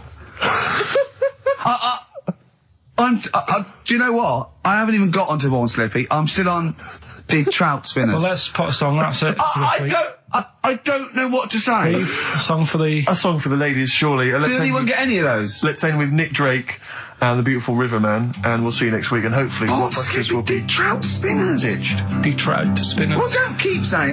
Well, here we are again, XFM on a Saturday. Just gone 1 o'clock, Steve, if I'm very much mistaken. But we're not here as such. We're away again, gallivanting around. We've got to do the special sort of best of again. Okay. Which we did a few weeks ago. So this is the best of the last 3 weeks. Which I think is, I think it's the best 3 weeks we've ever had. But I'd like it condensed into 2 hours. Yeah. Yeah. Some great music as well in there. Yeah, there'll be some great music, interspersed with fine chat that you've already heard. Yeah. Except this bit. This bit's new. We've actually, out of the kindness of our heart, we've come in last week. Yeah. Yeah. And we've done a few clips just because we felt a bit guilty about shooting off. Yeah. Even now, having heard this link, I'm beginning to wonder if it was worth our time. Yeah. Well, should we play a classic link? Let's play, what, from the last 3 weeks? After this is Feeder. Alright, so, here's the first bit. Now listen, I'll give this one. This is an easy one. Now just think just what it means. They're not that hidden, they're not that cryptic. Just think what this means, okay? Okay. When the Hares addressed a public meeting and claimed that all should have fair shares, the Lions answered, "A good speech, hairy feet, but it lacks claws and teeth such as we have." How would you use that? No. What do you think that means? This is translated from the, I don't know, Greek or something. I don't know. It was Aesop. Where's he from? Greek. Yeah. So shall I do it in my own language? Okay. So what would happen if there's hares and they have a meeting in the jungle with like loads of lions and go, "Hey, hold on, wait a minute. I think we should all be equal and share everything, all right?" And the lions go, "Well, yeah, it's easy for you to say. We've got claws and teeth." Yeah. What does that mean? He's saying like, of course the hares want that because it's better for them. The lions get nothing out of it because they're already king of the jungle. That's right. So it's negotiating from weakness. Anyone can negotiate from strength, but negotiating from weakness is it's be lovely. It's a lovely utopian look at the animal kingdom. But the way you said it is better than the way they worded it. Well, that's because Ricky's very much the modern Aesop. I mean, many people have thought that. That's why he's getting a lot of awards with the TV show. For him, that's a fake. So look, I'll take that home and read ones you like and tell me about the ones you like, ones that click. I don't care if you only come in with like one or two. Go, I'll tell you what, Rick, that's there's one thing that I've learned from that. Because sometimes you can know all these phrases and until something happens, you don't think, everyone's heard, I don't know, to err is human, to forgive divine. And then some, might happen. Do you go, oh, that's what that means. That's amazing. So, Do you know any, Steve, offhand? What's that? A fable. Well, I would imagine that the most famous one I've always remembered is the lion with the thing in its hoof. Do you remember that? The lion, yeah, with the spike in its paw, and a smaller animal gets it out for it, but it still attacks it anyway. Well, that's life, isn't it? Well, I read one the other day, actually, which was very interesting. It was one that the famous film director Orson Welles said. Oh, yeah. Which he said, apparently there was a bear going across a lake, wading through the lake, and a scorpion said, well, let me go on your back, will you? Come on, just let me go on your back, we'll go across, it'll be brilliant. He goes, well, no, you'll just sting me. You go, don't be stupid, if I sting you, you'll die, and we'll both drown. And he goes, oh, fair enough. Who was doing the stinging? The scorpion. Right, okay. And the bear's wading through the water. Yeah. So the scorpion jumps on the back, and they wade through the water, and halfway across, the scorpion stings the bear. And the bear goes, well, we're both going to die now. He goes, yeah, it's my nature. I thought he was going to say, I can swim. Oh, you're the best. What's the one about... Does that mean anything to you? It's my nature, i.e., that's in my nature. That's the way it is. That's what I do. Yeah, I'm a scorpion. Yeah, one of my favourite ones. These don't mean anything to you, do they? I mean, one thing is you're not impressed by them. They're all right. What about this? Not What about just this say one? Don't trust bears. Here's one of my favourites. What? He said, well, why not just say, don't trust bears? The bear's the one that was too trustworthy. Don't trust scorpions. Yeah. Right. Here's one of my favourite ones of all time. Okay. A lion is dying. It's an old lion. He's in the front of his cave, and all the animals come around, like the foxes and the hyenas and the rabbits, and they're all taking the piss out of him, and they're laughing at him, and they're laughing and going, "You can't fight us now." And just before he dies, he goes, "Fine, but I was a lion once." What does that mean? Don't know. Well, he's saying it's better to have lived and had what I had, because I was great, if only for a short time, and you lot are still alive, but you're nothing. You're rabbits and hares. I was a lion once, so I'm Are they happy. always using animals for these stories? Well, yeah, I could change it to refrigerators and household appliances if it would make it help, but animals, I remember the one about being ill a lot, and you say something about go on. If you keep doing that, if you keep having time off, well, I won't believe you. That's the boy who cried wolf. Is Yeah. that right? Yeah. Do you know that one? Have you heard the famous one? This is probably the most powerful one. When you're pulling a face, and they say, well, if you keep doing that, the wind changes. I've heard You'll stay that. like that. Because you know that's scientifically proven. That is. That can happen. That can happen. Should we have hip hop hooray? Yeah. Are you queued up for that? No, but go on, you... Carl, sort it out, mate. I was going to... No, come on, this is what I asked you to play, mate. If you've not, you're getting too big for your boots now with your showbiz lifestyle. You're not paying attention, are you? You're not playing the record if we want you to play it. Heat magazine's favourite. Yeah. Okay, so, you dropped that, you've embarrassed That's yourself. clumsy. Oh. You're, with the big I name can't DJs, believe you're not... Foster. Oh, fables are great. He's not impressed, is he, Rick? I am. I mean, once I take this book home tonight and that, have a read, I might change my mind on them next week. You're coming all stressed. I'm not impressed with the ones you've been talking about, I must admit. Okay. Coldplay, The Scientist on XFM 104.9. Right, competition, isn't it? No, it's Educating Ricky Part 2. Oh, is it? Yep. I wasn't even listening. He's doing all the work, I wasn't even listening. I want to spill some water down that. Right, what's this one again then? Right. What's the teaser headline? Teaser headline is, What's Tomato with You? Brilliant. Yeah. Go on. How excited were you when you came up with that? You couldn't wait to come in and tell us, could you? I think it's a good one because you won't forget it now, will you? I mean, like the worm one. What's so special about the worm? A lot of people think that if you cut a worm in half, 2 worms will grow, but no. What happens is if you cut the head end slightly nearer the tail than the tail will die, but the worm with the head will be okay. So, it's exploded a myth. And taught me something. Right, so the second one, part 2 of Educating Ricky. What's Tomato with You? Yeah. What this one's about is, ages ago... It's scientific. There's never a date. There's never a country, a location. Okay, settle down, children. No, this is A-level history. Right. Once upon a time. Yeah. When a mental place with swords was a king. Forget his name, but he was a loony. So, and it was literally ages ago. Yeah. So, good luck in the exam. Yeah. Right. So, all right, many years ago. Oh, yeah. Cleared that up. Go on. They thought tomatoes were poisonous. Right? Okay. Because what Hold on, are they going to be proved wrong at the end of this story? Well, because I don't want to give away the ending, but is it something to do with are they poisonous tomatoes? No. Oh, you're having a laugh. I don't believe it. Go on. They could have been eating tomatoes all this time. Oh, Steve, what's tomato with you anyway? Okay, so wait a minute. what's Let's just tomato with recap you? quickly. Many years ago, Yeah. when people thought tomatoes were poisonous. Yeah. Go on, yeah. Well, they didn't know they were poisonous then because they were still eating them. But what was happening? Well, they're not. was- But they're not poisonous. but hang on a minute. All right, and it's not. I'm just going to listen. I'm not even Okay, going to yeah, talk. no, okay, I'm not going to tackle So, anymore. if you remember, years ago they didn't have like pottery plates. They had lead plates, right? What are you talking? Just let him talk. Sorry, what year is this? Let him talk. Come on. Plates made out of lead, and Right. what they'd end up doing, they'd say, right, do you want a tomato? And they go, yeah, all right. And they'd put the tomato on the lead plate and cut it.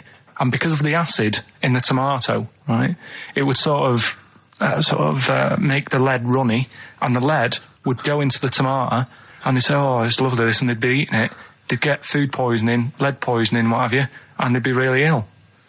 So they thought tomatoes were poisonous, so they didn't eat them for many years. And when then you say someone they, said, do you this mean didn't the people happen. of Narnia? Yeah, this didn't happen. Where was Carl. this happening? Sort of in Britain and that. You put him on the spot there. Oh, I hope there's no uppity pupils at this school when they go, what do you mean, sir? Oh, if you're going to... Oh, I'm fed up with you. Do you understand? No. So the acid, No, you've got... No, right, okay, first of all, Carl, where'd you get this information from? Where did I 14 get times that? as well? Do you know? You can't remember. I don't know where I got that from. I don't know where I got it from. But why don't you think that makes sense?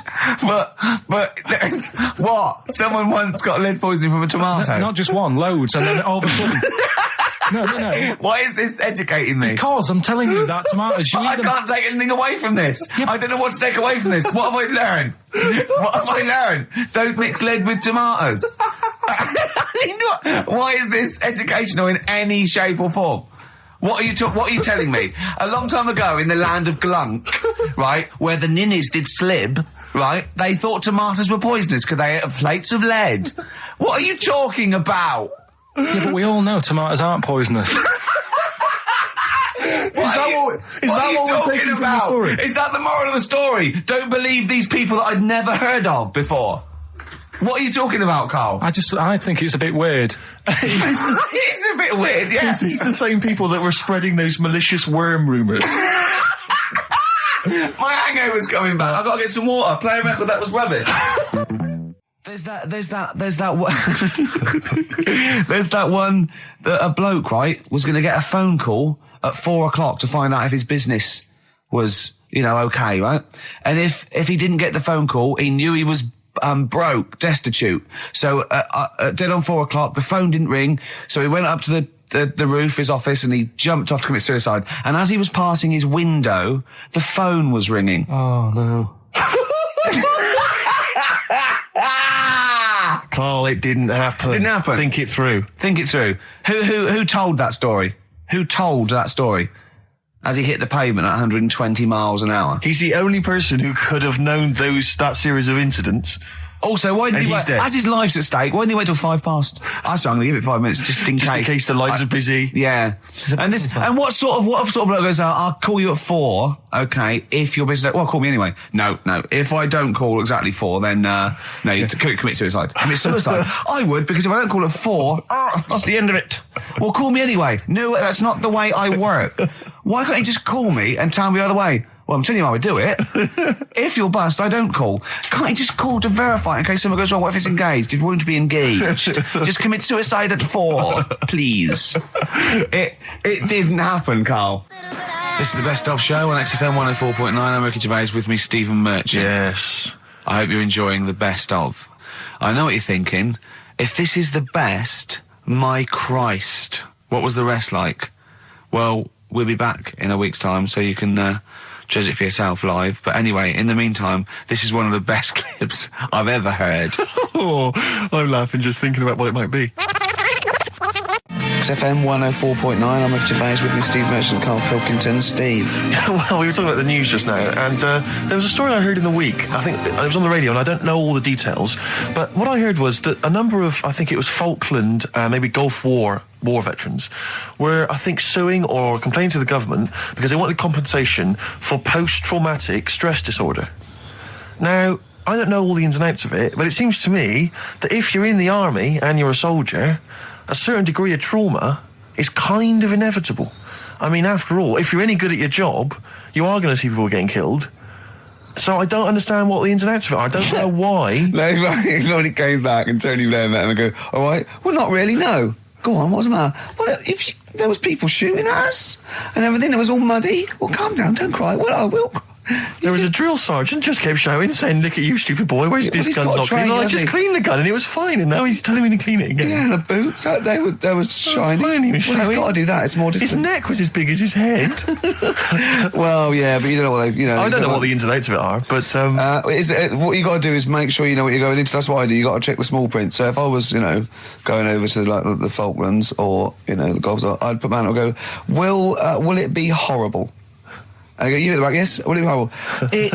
It will be horrible, yes. It will be horrible. There will be shooting and lots of death and everything. I go, right, I'm not going to go. And they go, Exactly. okay then. Okay. That should be fine, yeah. Should be fine, yeah. Just like that. Is anyone else scared about this? Pretty much all of us. Okay, then we won't send anyone then. Exactly. My brother went into the army, right? Because he couldn't get a normal job. And my dad said, if you don't get a job by such a date, that's it, son, you're going in the army. And so when was the Falklands? Was it about 81? Right. And he joined back in like 81 or something. And he I don't know, he was in Aldershot or something. Oh yeah. And he wrote back to my mum saying, a bad time to join, bad time in this. So she wrote. What bad time to join? That's so sweet, Carl, isn't it? That's like, dear Dad, yeah, well done. Don't know if you've noticed. Yeah. I was on the dole, that's for sure. Thank you for joining a month before the Belgrano. Anyway, go on. My mum called up, spoke to the sergeant and said, can you leave him out of this one? Can you leave him out of this one? What, the Falkland War? He's only just joined, and she called him Chuck, which he got done for. Like, she's one of them, I think it's a northern thing, like saying, how are you, Chuck? Yeah. And she called the sergeant Chuck, and the sergeant said to my brother, your mum, she's called up and asked if you can not go, which, of course, we'll see how it goes. But can you tell What her? do you mean? Why did the sergeant even entertain this? Well, Pilkington, come here. Your mum's been giving me a bit of earache. Now listen, tell her I've told you, but can you call her, because she called me Chuck and everything. Can you call her and say you don't mind? Well, not really. Oh, please, because I've promised her say you want to go. No, please, say you want to go. Why was he entertaining this phone call? because he was new to the army, I suppose. Who? No, I mean the sergeant. I don't know, maybe they do that. So what happened? He didn't go in the end? So he didn't go, no. You can't do it. But that's ludicrous. I love it, though. Okay, we went over the top. Pilton, No, I've got a note. Yeah. Is this really your mum? Yeah. Okay, no, this seems to be in order. Because I noticed it says, I do not want to go into the army, I don't want to go and fight, and it's crossed out and it's good, mum says don't go. Now, you didn't write this yourself? No, my mum wrote this. Okay, definitely wrote this yourself. Your excuse. You're going to have to fill envelopes. No, I'm sure if he was needed, he would have had to go, but I think they made a bit of a special effort. They sort of said, oh. Well, it wasn't conscription anyway. Oh, no, I was But were the other soldiers going around just going, Pilkington. No, he ended up being a mechanic in there, and he got kicked out for going for a packet of fags in a tank. What? Now, wait a minute. Do you mean he nipped down the shops in a tank? Yeah. I don't believe that, Carl. You've made Honest that to up. God. That, and he went off with the sergeant's wife. So that didn't help, and he ended up getting kicked out. Sorry, your brother's a genius. I love this. First of all, he gets a call from his mum, going, let him up, and he goes, oh, God. Then he goes, where's Pilkington? His mum's on the phone. Where is he? He's near your house, Sergeant. Near my house? Well, why is... No reason. Well, when he comes back, when he's finished, tell him his mum called. And can he get me a packet of fags? Tell him to walk this time. Wow. This is ludicrous. So the sergeant found out that he was sleeping with his wife? Yeah, I don't know. I mean, Did your mum phone up and say, let him off? Let him off this time. Can he... Yeah. That's fantastic. But he misses it. I mean, I haven't seen him for about 11 years, but ever since he came out, he's just kept getting into trouble and that. And the army, people slag it off, but I think if you're a certain type of person, it's good for you. It didn't straight him out, did it? No. He was going down the shops in a tank, he was shagging someone behind their back. It's really weird. It's like back then, he was like a proper adult, and he had a house, and he collected crystal with his wife and that. And now, he hasn't got any of that. Has he got the wife? No. Has he got the crystal? Don't think he has. and he doesn't at the house. Seriously, I haven't seen him for about 11 or 12 years. So I haven't even spoken to him. Carl's stories always start off nice and funny, and then they just leave me empty and slightly depressed. I don't know whether to hug him or shoot him, put him out of his misery. Can we take Carl to the... phone in if you think I should take Carl to the vets and have him put down, because it's just too stressful. Carl's getting very excited, as we all are, about his new... Should we let him do a little taster for us? Well, I'm very excited about it. I mean, so the gist of it, what is it? What is it exactly? Right. Is it a game show or is it a competition? It's just, I just thought it's something that, you know, you can play and also people at home can take part in it. Now, would they phone in about this, or they can just play at home while they're listening? They can just play at home. Okay. You mean we haven't got any prizes? No, there isn't. No, I think we could get him to phone in, maybe. Well, I don't know. Let's hear the game idea first. Yeah. Right, it's music related. Okay. Good. And what I do is I sort of tell a little story. Okay. And that story makes up a song title. All right. Well, it sounds ambitious. So, is it a cryptic clue? Could be. Say like this, right? Oh, dearie me.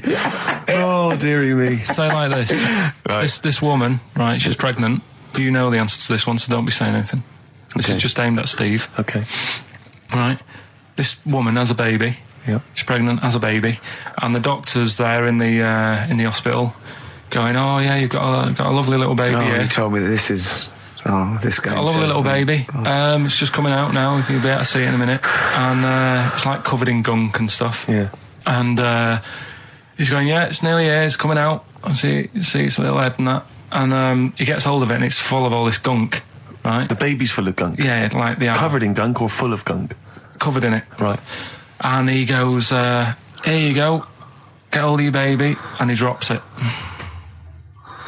Right. What song's that? There's so much irrelevance there, Steve. I can't tell you. It's not a cryptic clue. It's not a cryptic clue because only, I mean, the gist of it is relevant. That isn't the best one. That's just right. I mean, there is just there's things there that you were dwelling on and thinking of pun. Don't just go for gut instinct. What was it? What was that? Right. I just need to try and get the basics of this. There's a woman. She's pregnant. She has a baby. Yeah. The baby's covered in gunk. Yeah. Right. And because of the gunk, the doctor drops the baby. Yeah.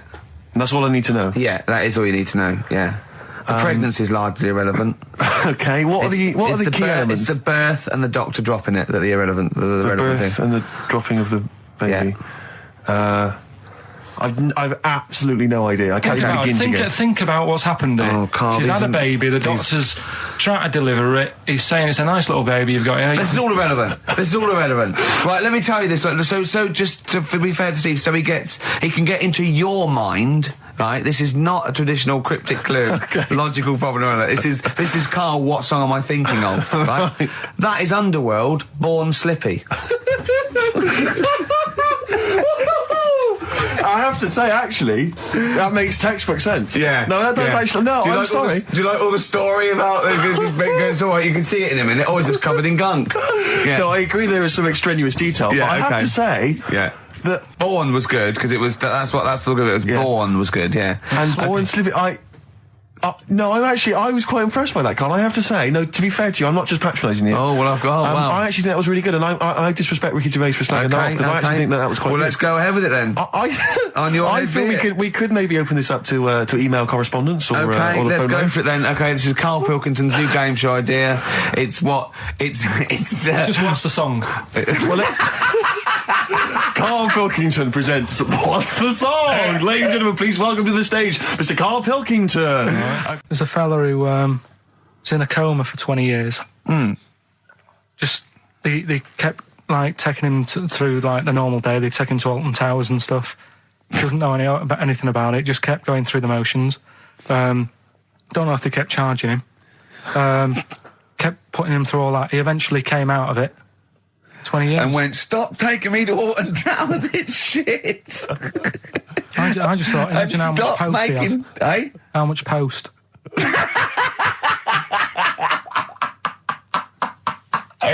Oh, Did you read about that guy in the paper, Carl? He, sorry, on the internet. He in about, I think it was about 1984, 85, he had a terrible car accident. But this must be it. He went into a coma. This must be what he's talking about. Well, they didn't take him to Alton Towers. Of course they didn't. but you've got to try and decipher the truth from the conjecture, from the thing that I mean, don't forget, Karl realises that he's had a dream. He talks to Susanna, goes, that was good, wasn't it, last night we were in the plane? She goes, no, that's a dream. He goes, oh yeah, where's my cornflakes? You got to, you know what I mean? I can now decipher what he's actually seen, what he's read. Well, go on, what did you... Well, I'm assuming it's the same guy. It is the same guy. It was a guy in some small American town, and he'd had a car crash and he'd gone into a coma, and his wife had left him. She'd gone on with her life because he'd been in a coma since then, and he had just woken up recently. Marriage wasn't working. Marriage wasn't working. He just wasn't paying enough attention. He actually had, she was pregnant at the time, and so now his daughter is basically the same age as he was when he went into the coma.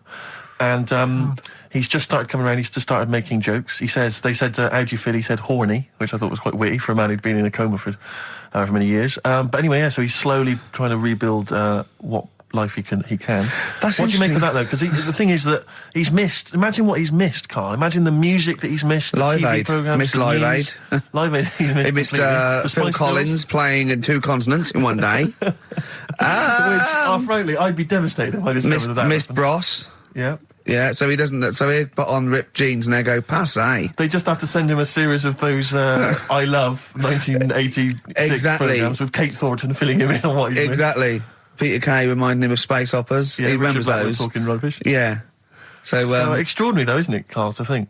No, obviously. So had he aged much? Because he hadn't had any problems or anything. No worries. Well, he probably wouldn't have, physiologically, he probably wouldn't have the wear and tear of a 43-year-old man. Because he wouldn't have had sun, he wouldn't have had sort of nicotine, beer. Unless they were just feeding that to him. Anyway, still. Yeah. Yeah. So you'd feel groggy, though, wouldn't you? Yeah, you might feel a bit groggy, yeah. Yeah. Well, he's not fully back to normal. I mean, there's some kind of residual brain damage. Yeah. But nevertheless, he can form sentences. He's got no real memory, so he can't remember a lot of things. It was just when I saw... Karl, have you been in an accident? You've been voting in all week, sending your emails. So here's the clips that you wanted. Okay, what's the next one? What's the educating wiki? I don't know. See, like I say, I was looking around and there's stuff that is interesting. Right, I was looking on the web. But there's no point. Well, it's just I found one about... what's the point? About a lad who 8 years old, but he's still breastfed. Now, I don't know if you can get anything out of that.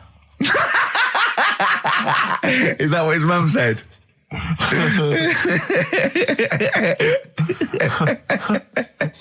So, what do you mean I don't know if I can get anything out of that? You don't need to. No, it's just that, you know... Where did you read that? That was on the internet. Oh, well, yeah. You're always unspecific when you mention it. It's just it was on the internet. Well, I'm trying to think what I put in. I think I put in Y to see if I'd confuse a computer. And then, go! You are... No, honestly. I did a search, put in Y, and he came up with funny things that, like, why is this person doing that? Why is that? And it had a picture of this 8-year-old lad, sort of, you know, on his mum's nipple. And it was saying, you know, is this healthy? You sure that wasn't asking you that question? What? I put in Y just to confuse the computer. Like the computer go, what do you mean? Yeah. Stop it. Yeah. Oh, look, last week I was walking home with him and I went, he was saying something stupid and I went, I've got a competition for next week. Let's do a phone in and it's called Karl Pilkington, Genius or Fool. Yeah. Right? And he went, no. I went, why not? He went, well, it'd be confusing because they say there's no difference between genius and being a fool. We do that, don't we? No, but it's rubbish. And people say there's a fine line between madness and genius. And, you know, it's a ridiculous soundbite. They don't say there's a fine line between a genius and an idiot. Well, the people who do are idiots. Yeah. So what would you do there, though, just to sort of wrap that little thing up? What would you do? That lad loves his mum's milk. What are you asking me to come up with? No, I'm just... A title for the story? No. It's just what would you do? Right. What do you mean, what would I do? Well, it's causing a bit of a problem in the area, right? What area? In America, I think it was. Oh, America are a problem, are they? George Bush is worried about this kid who's breastfeeding at 8. Imagine it like this, right? Right. No, so, Karl, what are you asking me? about this spurious story you saw on the I internet. saw it on the internet. There's Yeah. an 8-year-old lad. He likes his mum's milk, Yeah. and he's saying, "Is this right? Should it?" No, be it's going not. on?" But what What do you want Ricky to do about it? It's not his responsibility. yeah. Yeah. No, but the little town that he lives in, they're all Yeah. causing an uproar, right? Going, this isn't right. You know, No. I can't let my kid play out in case he's in the garden with his mum getting a bit hungry, right? So, Oh, God. what should they do? Because his mum's saying, well, he likes it, Yeah. and he, you know, so what do you do? I don't know the laws. No, but I'm not asking you to sort out the laws. I'm just saying, if you lived in that neighbourhood, what Yeah. would you say? If you went up to him and said, look, everyone's getting a bit fed up with this, look. I'd say, what would I do? What do you mean, what would I do? what are you asking me? Right, it doesn't matter. No. What are you asking me? What are you asking me and Steve and the I'm public? just saying, say if you live next door to this woman, Yeah. right? The kid's hungry, 8 years old. He's out playing on his bike and he goes, Mum, I'm getting a bit peckish. And he goes, all right, son. She whops one out. And he starts having his milk, right? You live next door, you're putting your washing out and you see this going on. You're getting a bit sick of it because it's gone on for months. 8 years, I assume. Why is it your business? Why because it got me- are you such a nosy neighbour that you're concerned? What would you do, Carl? Let's turn it back on him. Yeah. What would you do? What's your solution? What would you do? Well, I thought I'd say, right, why are you doing this? And she'd say, because he likes it. And I go, all right then, put it in a bowl first. And you think that would sort that out? No, because I was thinking about the whole thing, right? And you do that when you're a baby and everything's all right, innit? Yeah. No one bats an eyelid at a little baby having a bit of milk from its mum's breast, right? Yeah. You'd almost say it was natural. But you grow out of it. It's like you don't see. It got me thinking about things you don't see. And you don't see. Did you put this into a computer? Show me things you don't see. What else don't you see? Well, you don't see like an old man having a Twix. You never. Oh! So what? You know the terrible thing about all this, Steve, is he's right. You don't see an old No, man I eating a know Twix. that's a terrible thing. So what they have got, right? They've made old man toffees, haven't they? They've come up with Werthers. Is that a song? Oh God! You don't see it. So they've got their Werthers, right? Yeah. So Look at him. You think Forget he's it. giving a lecture at Oxford? it's not going anywhere. No, You go know, on. Sorry. Go on. I'm What? just saying. Right. You grow out of things. Yeah. And the old man, I'm sure when he was a kid, he'd have a Twix. Yeah. Now it doesn't look right, so he's having. It doesn't look right. So Right. I don't think Werther's originals were specially designed for old people. I think they were sweets that just happened to have been made for years. That's why old people eat them.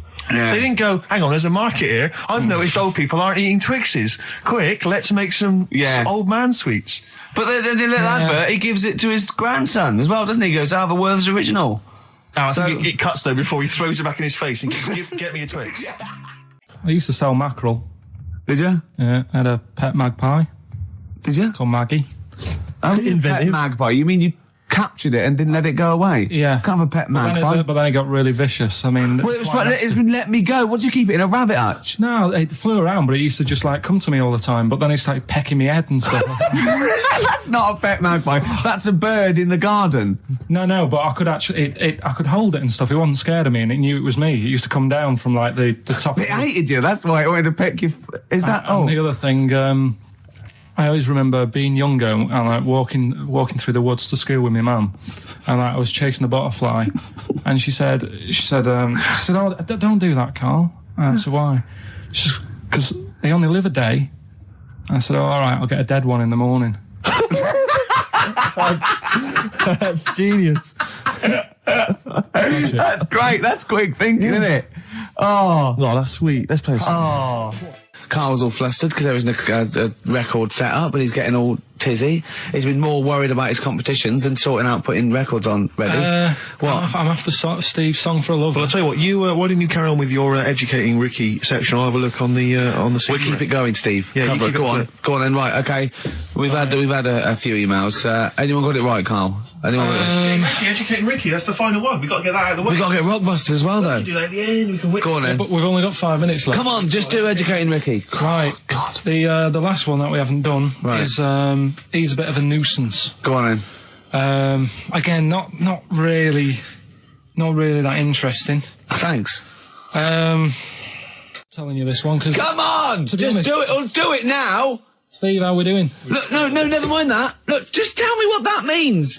Oh, he's a nuisance. Oh, this is so annoying, Carl. I'm gonna go mental. Right, talk. Right, listen, I'm just putting this in here, right?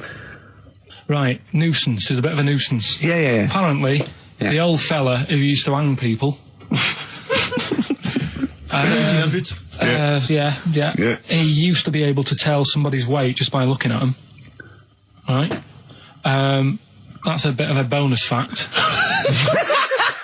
We'll be the judge of that. The thing that I wanted to tell you is money for old rope. Do you know what I'm saying? I can't even be bothered. Yes, you're gonna tell me now. Come on, Carl. Right, I mean it. Basically, money for old rope came from the... right. What was all that about? He can tell someone's weight. What was all that bonus for? fact. And blind blessed shitting himself. What are you... What... Look at you... No, tell me that now. You nearly made me swear then. I'm getting really annoyed. I'm getting really annoyed now. Tell me this back, Carl, or I'm going to go mental. Come on, Carl, time's running out. More that people years ago, when people used to be hung, right? Right. If you didn't like the person who's been hung, you'd go, God, I really don't like him. And so you never forget the time. Because if they're being hung, we take that as read. Yeah. So they never forget afterwards to get the hangman to get the rope and to cut it up into little pieces, and he'd sell them. He'd sell the little pieces of rope to people. See, Carl, that's the most interesting thing, if it's true, that you've come up with. Right, okay. And so so they sell the rope? They sell the rope, and it's money for old rope. Money for old rope? Meaning, like, God, it's easy to make money, all they have to do is cut it up and sell it. I'm cynical. I'm not so convinced. Listen, we're really tight. We haven't even got time for a last track. We've got an ad break and we've got to give out... Okay, give the answers then. This is ridiculous. Alright, this is Carl, the producer of Ricky Gervais and Stephen Merchant on XFM 104.9. We're playing out some of the best bits. Hope you're enjoying it. Here's another one. I've got that feature Educating Ricky, which is a bit of a play on words as well. Right. Do you know the film, Steve? Educating Rita? Yeah. I see what you've done. Go on. I'm doing that, and I teach Ricky stuff. What do you teach me, Carl? Well, I've got a few different topics. Go on. Do you know, like how you taught me about Hitler and Che Guevara and Winston Churchill? Mm-hmm. I'm going to come in with topics every week, and this week I've got... ghosts? No, hanging bacon is one of the topics. Say that again? Hanging bacon. Hanging bacon? All the titles... Francis Bacon? No, all the titles are sort of named to sort of tease you and get you more interested in it. Hanging bacon? Well, you've certainly intrigued. Go on, what's another title one? Hairy Chinese Kid. I'd go for that one. If there was a university degree with that title... Yeah, no, I'm going to go for Hairy Chinese Kid, And I think. the final one, Yeah. Alien Gives Man a Beard. Right. Alien gives man a beard. I am going to burst. Right, listen, Carl, you've got to tell me. Right, first, let's do it in reverse order. We're not going to do it now anyway. What do you mean? We've got to do it now. This is the first interesting thing you've said in an hour. Okay, the listeners have just been subjected to rubbish and mistakes and everything for the last 6 months. Please, we've got to do Alien Gives Man a Beard. What is that? Tell us that. Right. Sorry, this is just you telling me something, is it? This feature is you telling me something. I'm teaching you something. Educating Ricky. Huh? So are we playing it now? We're already into this feature. Well into this feature, are we? Yeah, I suppose we are, yeah. Should there not be a jingle or something? Yeah, can we have a There's jingle? no point, because look, I come up with ideas and you dismiss them straight away, so I'm not wasting my time making stuff. Right. If you don't like okay, it. let's play Educating Ricky. Right. Brilliant. Go. Right. So- Ding-a-ling-a-ling-a-ling-a-ling. Educating Ricky. Right, what are we going for then? Hanging the bacon, Hairy Chinese Kid, Alien Gives Man a Beard. I think Alien Gives Man a beard. I'd like to do that. Right, there's this fella, I think it happened in America, and he saw a bright light in the sky. And God, if you're bored. he stood there. This is a true story, is it? Yeah. He stood there, Yes, of course it isn't, Steve. and he saw this bright light, and it came closer and closer, and it was a UFO, right? Yep. and he looked at it and it disappeared, right? And he gets back in his car. He looks in the mirror. And he looks in the mirror. Yep. He's only got a beard. He hasn't. You sure it wasn't someone else who got in the car and he was still standing out there? Right. What? And it turned out Yeah. he got home and said to his wife or his girlfriend, it's a bit weird. So I just got out of the car to look at a bright light, and I got back in the car and I grew a beard, and she said, never mind your beard, where have you been for 3 days? And what had happened is... He passed out because he was pissed. No. The UFO had taken him for 3 days. Yeah. But he'd only thought that he'd only looked at it and it went away. Yeah. But what had happened is he took him and he grew a beard because he hasn't had a shave. Right, okay. I mean, was Will Smith or Tommy Lee Jones anything to do with this at all? Did you see this on a video maybe and thought it was an educational film? No, it's from a book that some kind person sent in to me. Here. Can I just ask again, just again, I'm just throwing this right back at you. Do you think there's any other possible answer here? Right? A man is absent for 3 days from home. He's grown a length beard. of time that it could take to grow a beard, lest we forget. What if he hadn't actually seen a bright light in the sky? What if he was lying? What if he was lying? He got knocked unconscious. He'd had a car crash. Just lying. No, just lying. Or he was just lying. Yeah, he'd been on a bender, getting pissed for 3 days. And that with was his an mates. excuse to his wife. And they went, Dennis, what are you going to tell your wife? Well, wait a minute. Wait a minute. He's not going to believe I was out with you, lads. Just say you're only away for a minute. No, I wasn't away from it because of the beard. Oh yeah, look, it looks like you've been out for 3 days. Well, we have. That's Exactly. right. Okay, we've got to cover that then. Alien abduction. Great one. Okay, let's try that. Do you see? That's a little scenario there that could have been played out. So, when you say educating Ricky, what have I learnt from this? Never listen to you again. That's all I've learnt so far. Never listen to you. Yeah, we'll add a little bit more in here, right? To Well, spice this no, up. what do you mean add a little bit more? We'll add a bit more to this what I'm educating you about. Go on. Right? There's only a law in America that says if you touch a UFO, you're going to get done. Now, why would they make a rule? I don't know that. Do you know, like, all their rules have a code? Carl, I genuinely do not know what you're talking about. Right. Do you know, like, how here they might have... Do you know I what? have no idea. Right. Okay. Do you know, like, over here... I'm listening to Capital and these headphones. I got Foxy on for you today. Right, let's bin that. No way, it's great. No, I want to hear about Airy Chinese Kid. Let's play a tune. And Okay, let's come play a back tune, with come back with Airy Airy Chinese Kid, definitely. Some doors. Yeah, I Yeah. just thought I'd go back, Oh. take it back to the 60s. This is a tune that a friend of mine sent If me. you touch a UFO, you get done. Soul Kitchen from the Doors. Shambles today, this. We talked about it before. Do you know the little mouse that had an ear on its back? Yeah. Sure. Right. Well, you thought he had a bad time, right? Listen to this one. Mouse walking about with us sort of wearing a monkey's testicle. They're just having a laugh. This is what I mean about a lot of scientists. What are they doing? When's that going to come in handy? I don't know what you mean. Well, they were seeing if, say if a fella loses one, right? Yeah. Hitler or whatever. And they go, well, don't worry about it, we can sort you out. I don't know what the monkey's going to do. I don't know if they keep passing them on or whatever. But the actual monkey testicle was put on the mouse, and it worked. It worked for the mouse. But isn't it... I mean, isn't a monkey's testicle quite large in relation to a mouse? Would it not look like the mouse was on a space hopper or something? Oh, yeah, it didn't look good. Well, they didn't put it where its testicles would be. No, they did. Like, well, how could it walk then? The ear was on his back, so he could just get about. Well, I don't know. But Well, you don't know, do you? You just guessed. No, Did no. they grow the monkey's testicles where the mouse Well, it testicles looked would... stupid anywhere else, though, wouldn't it? Oh, whereas a mouse with monkey testicles, that's fine. You'd be showing off. You'd be all right. I'd prefer that than the ear. When that mouse gets put back in with the other mice, do the other mice go, George, you look different. Have you had anything done? But the weird thing is, as well, apparently it still works as a monkey. What? So, what like are you talking about? Like the sperm and that was it was still sort of monkey. Of course sperm. it was. What are you talking about? But that's weird. But what, Carl? What do you, it's only a thing to give it nutrients. That's all the thing they're testing. It's like grafting at that level. Right. What's your question? Because I'm right. What do you think? It would change eventually, it would have changed into a mouse testicle, because it had been hanging round a mouse for so long. No, I thought the actual sperm of it, though, would be a mouse's. Why?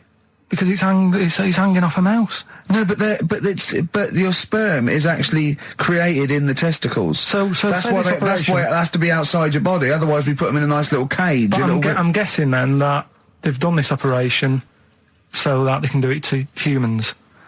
Yeah. Why would I want a monkey testicle if my kids are going to be monkeys? What use is it? No, think. That's no. That's going to happen anyway, Carl. No, yeah, but think. Think of what you're saying. They've grown a monkey testicle on a mouse to see if it would still function as a monkey's testicle, okay? So they can do that to humans. So think, Carl, what they'd do is they'd grow a human testicle on a mouse and it could still be used as a human testicle. So what? To give you a testicle that you've lost. From a mouse? No, from another person who it was kept alive on a mouse. Because it's kept the nutrients alive, as opposed to keeping it in a deep freeze. Maybe bollocks go off after a week. I don't know. Maybe they get accidents. He had a little a card. Do you donate your testicles? Yeah, I'll tell you what. No one needs testicles yet. Let's keep them on a mouse. You have yours ripped off in some sort of bizarre skiing accident. You go, well, you're in a Battersea Dog Town. You pick the ones you want. They can grow them on anything. They can grow them on a Dachshund. Bulldogs are growing them usually, that's where you see a bulldog. Usually that's waiting for an operate. What don't you understand, Carl? Hang on a minute. I thought this was knob news, not testicle time. I don't understand what... Yeah, testicle time's not for another 10 minutes. Yeah. No, it's all sort of linked and that, though, isn't it? Well, sometimes it's linked to a mouse.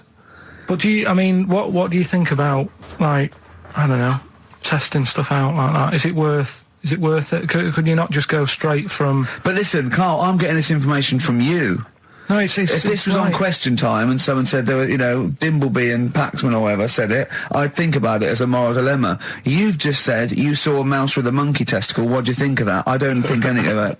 I don't think anything of it is the answer, Carl, because I can't trust the info. I cannot trust anything that comes out of your mouth. Well, it's true, but it's just all this. It's the same thing, innit? It's the leeches in a blender. It's the fella looking at an electron. Yeah. It's the mouse with an ear on its back. Yeah. I don't know what the point is. But you don't read on. Because I've seen you read something and you're going, look at that. Man survives on eating knee. And I go, what else? You go, I didn't read on. I didn't read on. You look at the mouse with the ear on the back and you just think, that must be murder at a concert. You don't think. You don't think. No, I just think, is it worth sort of wasting You think he swallowed someone's ear? He gnawed it away and swallowed it and it's just in his system? Yeah.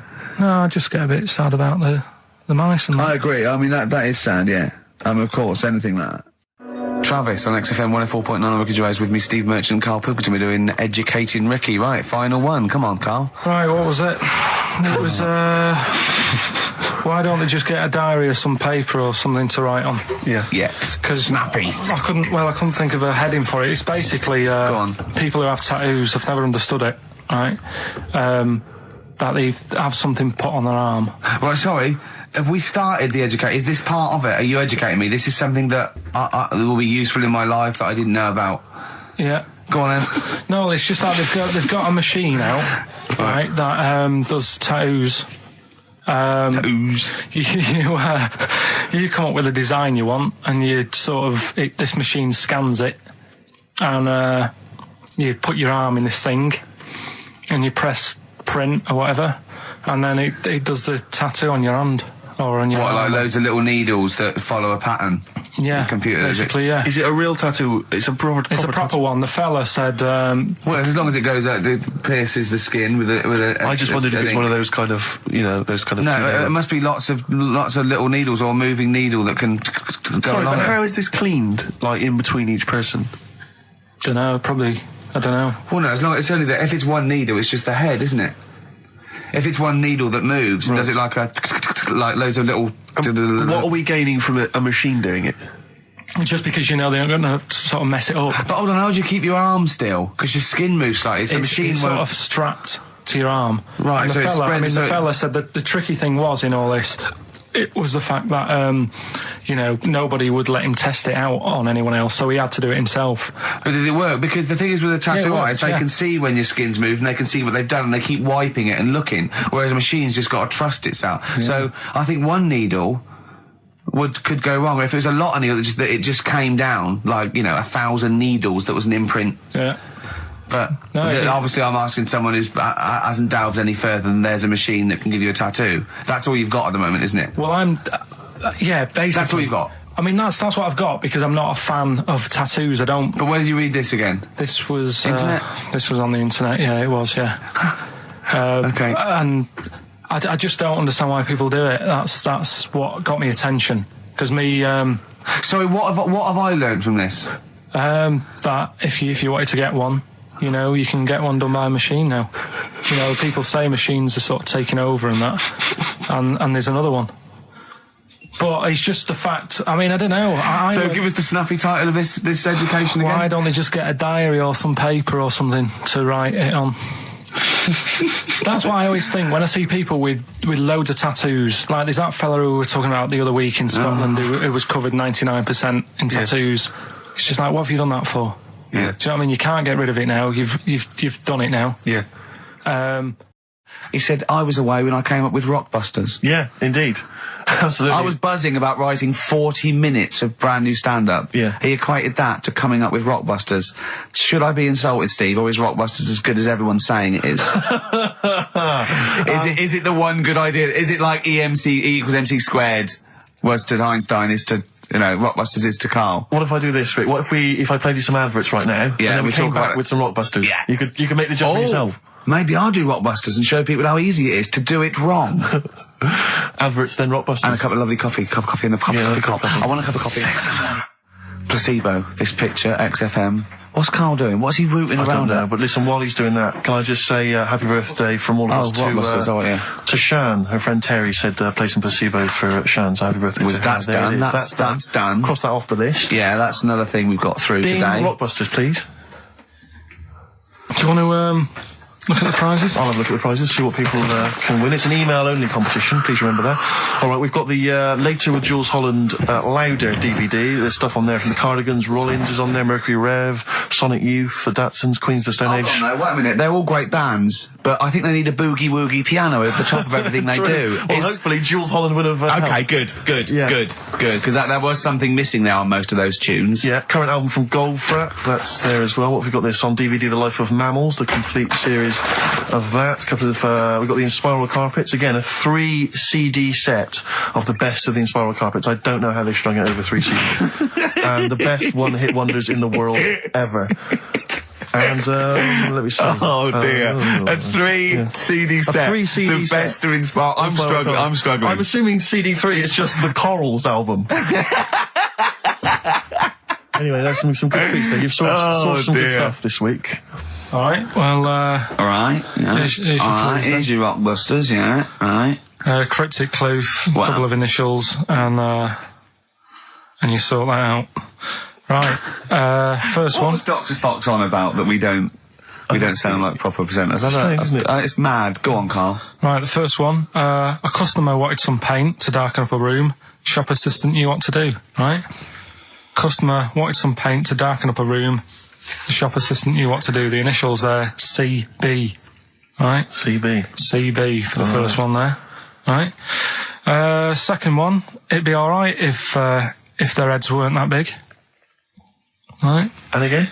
It would be alright if their heads weren't that big. And that's SF.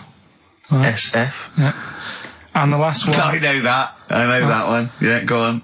And the last one, Chanel have got another perfume out. N-O. Right? Chanel have got another perfume out. N-O. You email in ricky.gervais@xfm.co.uk. That's that done. And those prizes can be yours. Yeah. More music, please. Bit of Bob Marley. Any of these going to annoy me? Oh, I've got to stir it up. Yeah. Brilliant. Are any of these clues going to annoy me this week? No, they're all good. Are they really? Yeah. Right. Yeah, we'll be the judge of that. Alright. ricky.gervais@xfm.co.uk. Brilliant. Yeah.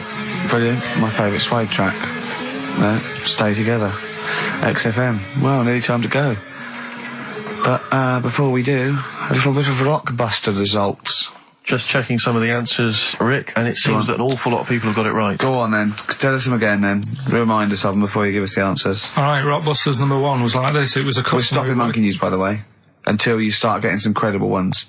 Because it's ridiculous. It's not true. No, it seems mad. But no, but it's from the internet again. So anyone can go online, download that story.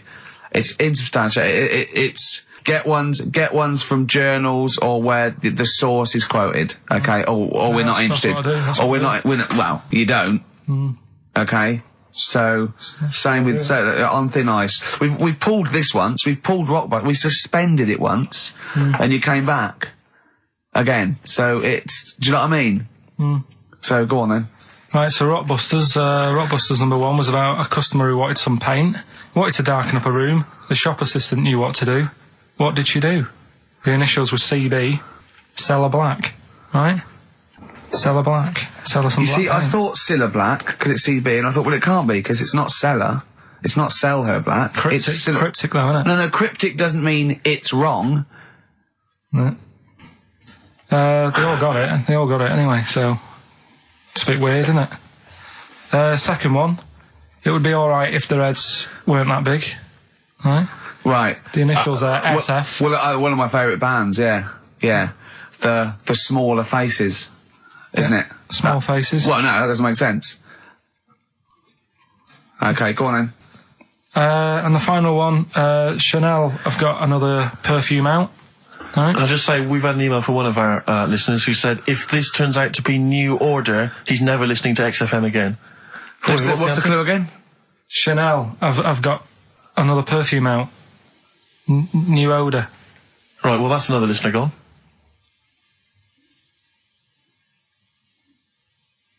What do you mean? There's not a group called New Odour. No, it's cryptic. It's not. That doesn't mean cryptic. Wrong doesn't mean cryptic.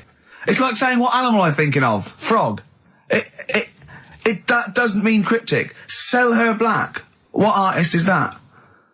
Small Faces works. Just about. If I say what animal I'm thinking of, what am I Monkey. thinking? Well, there you go then. So it does work. Play a record. Right? Play a record. So who's a winner? Ah, yes. Now I'm going to give it to someone who emailed in with the correct answer, and his name is Steve Martin.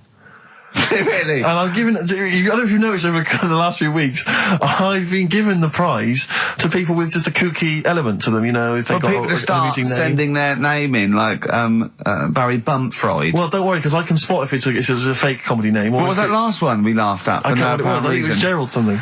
Yeah, it was. It was just like Gerald Smethurst or something. What's it? Preston? Gerald Preston.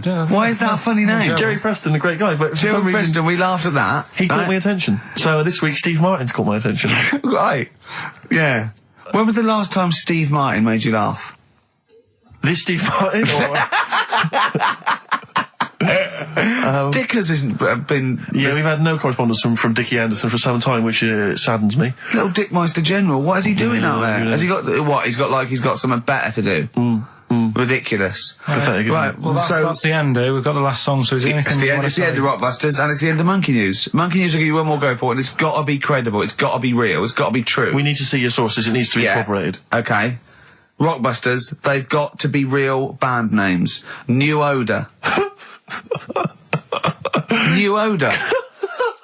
New Odour. Just anything. Just brilliant. Well done to Steve, he got them all. So is that it then? Yeah. Brilliant. Well, cheers. I've enjoyed that. I hope your back's better, Rick. Yeah. And, Carl, I hope you buck up your ideas. Your brain's better. Yeah. Got something interesting about a brain, we can talk about it next week. No, tell it now. No, I'll quickly, what is it? No, we'll leave it. Oh, like that's a hook. Like people will be going for a week. Oh, I wonder what things are a Carl's brain. Was it a brain that drove a motorbike across to Switzerland? You've heard it. Right, still coming up then. What have we got coming up? We got Rockbusters. Oh, is there any monkey news this week? It's been a problem. Why?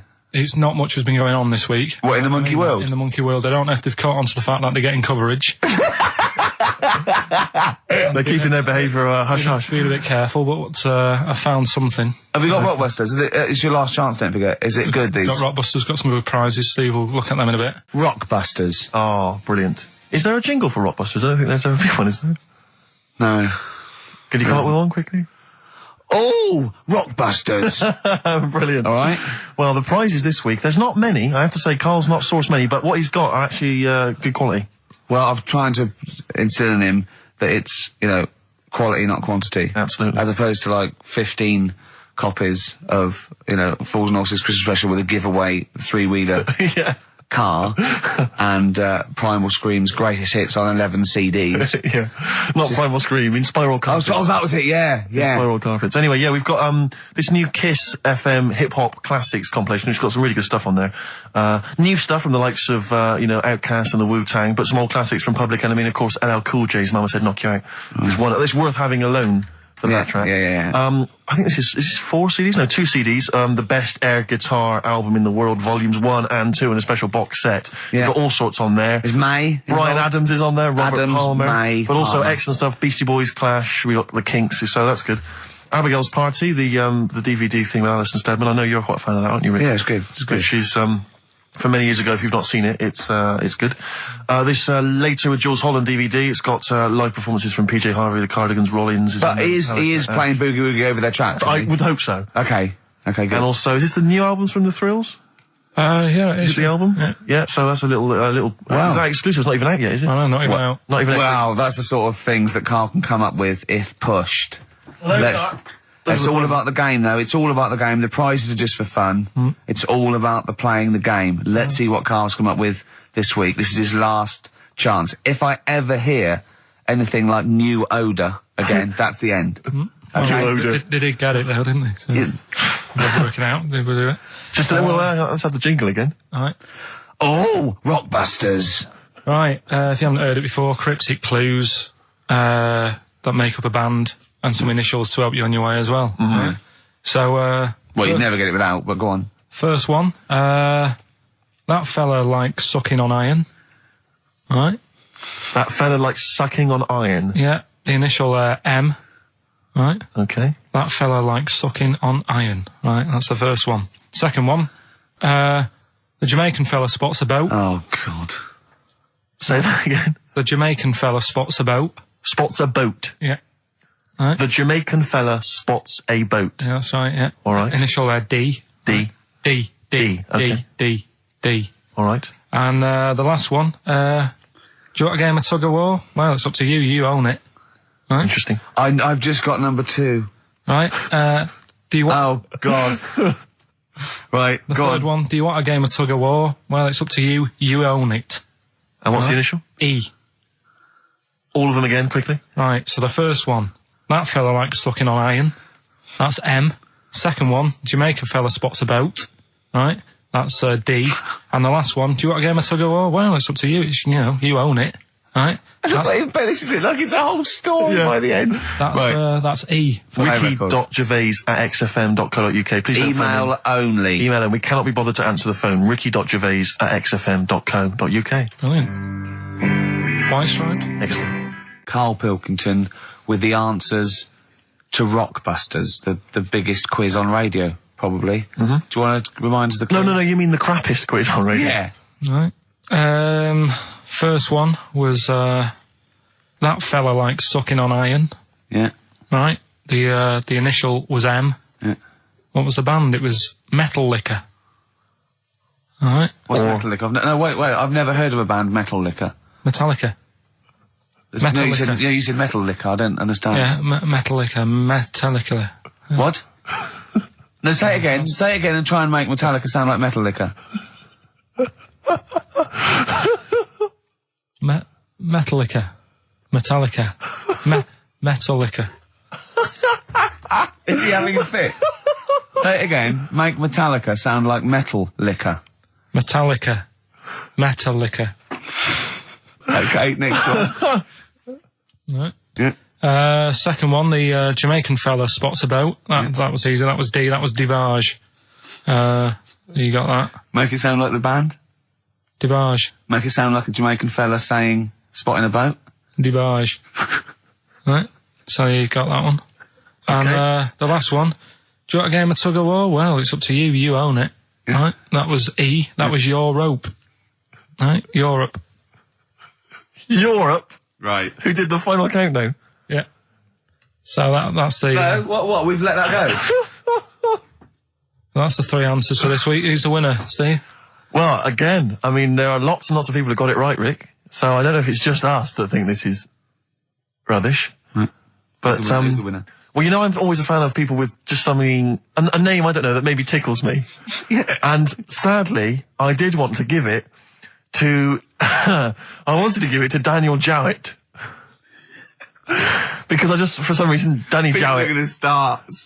But sadly, I just realised he got it wrong, so I'm going to give it to a different Dan. So not only did you ridicule his name, He's not even getting the prizes. But better luck next time, Danny Jowett. Instead, I'm giving it to Dan Mason of Ilford. So he got them right, and he wins those prizes. All right. Well, okay. More of that next week. I mean, what do we think? we'll do it next week then. Yeah. Again. Okay. What are you doing now? Got a record or what's that? Hoople. But I'm not the Hoople. Oh, it's a Hoople. Yeah. The Hoopsters. Monkey News? Next. Right. Rockbusters. Yeah. Well, last chance. Definitely your last chance this time. You actually improved a little bit last week. You did a couple of good ones. Yeah. Same again this week. Wow. Up to the modern day, the newest game show around, Rockbusters. Whee! Isn't there a jingle? It'd probably be something like, oh, Rockbusters. It would be very, Along yeah, those along lines. those. I've got to work it out, but I mean, yeah. Let's go without it for now, and they'll be all ready next week. Excellent. The prizes, once again, sourced by Karl Pilkington. I think it's been in the prize bag before, Karl, but good to see it back. The best air guitar album in the world ever. Do they keep sending it back? Is that just one? Is that it comes through the window, tied to a brick? Actually, there's a lot of good stuff on there. There's the Kinks. Knopfler? Is there Knopfler? Knopfler, I believe, is on Is there. Clapton T-Rex. anywhere to be seen? Definitely Clapton, I would have thought. A Deep Purple. We got Quo, Skinnerd, Mac, Snake is there, Straits, excellent. And, yeah, there's all sorts on there, obviously. Yeah. This is always an odd choice, but fair enough. This is the current album by the Yardbirds, their first studio album in 35 years. So the new music station XFM giving away that. Excellent. I suppose it's new music in some ways. A Smash Hits compilation. We got stuff on there. It's Aha, it's Curiosity Killed the Cat. It's all the old favourites. Plus 2 DVDs. Columbo. What Columbo? It's got a couple of classic Columbo episodes there. Suitable for framing. One of the best TV programmes of all time. Why do I get... You can always tell immediately who the villains are. Suitable for framing. I'm assuming that's some kind of art dealer. Yeah. Maybe an artist. Candidate for crime. Presumably some kind of presidential or political candidate. Yeah, no, that'd be good, I'm sure. Columbo. I mean... Stab Woman. That was my favourite episode.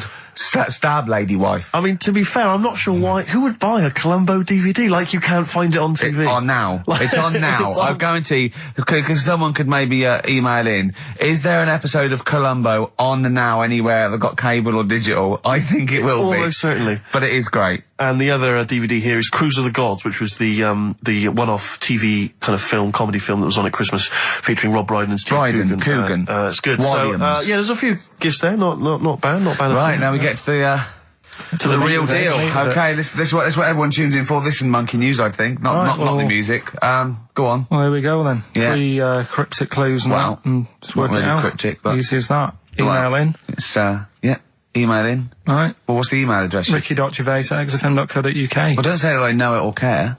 I think. So the first one, he's got American coins all down his spine. Right?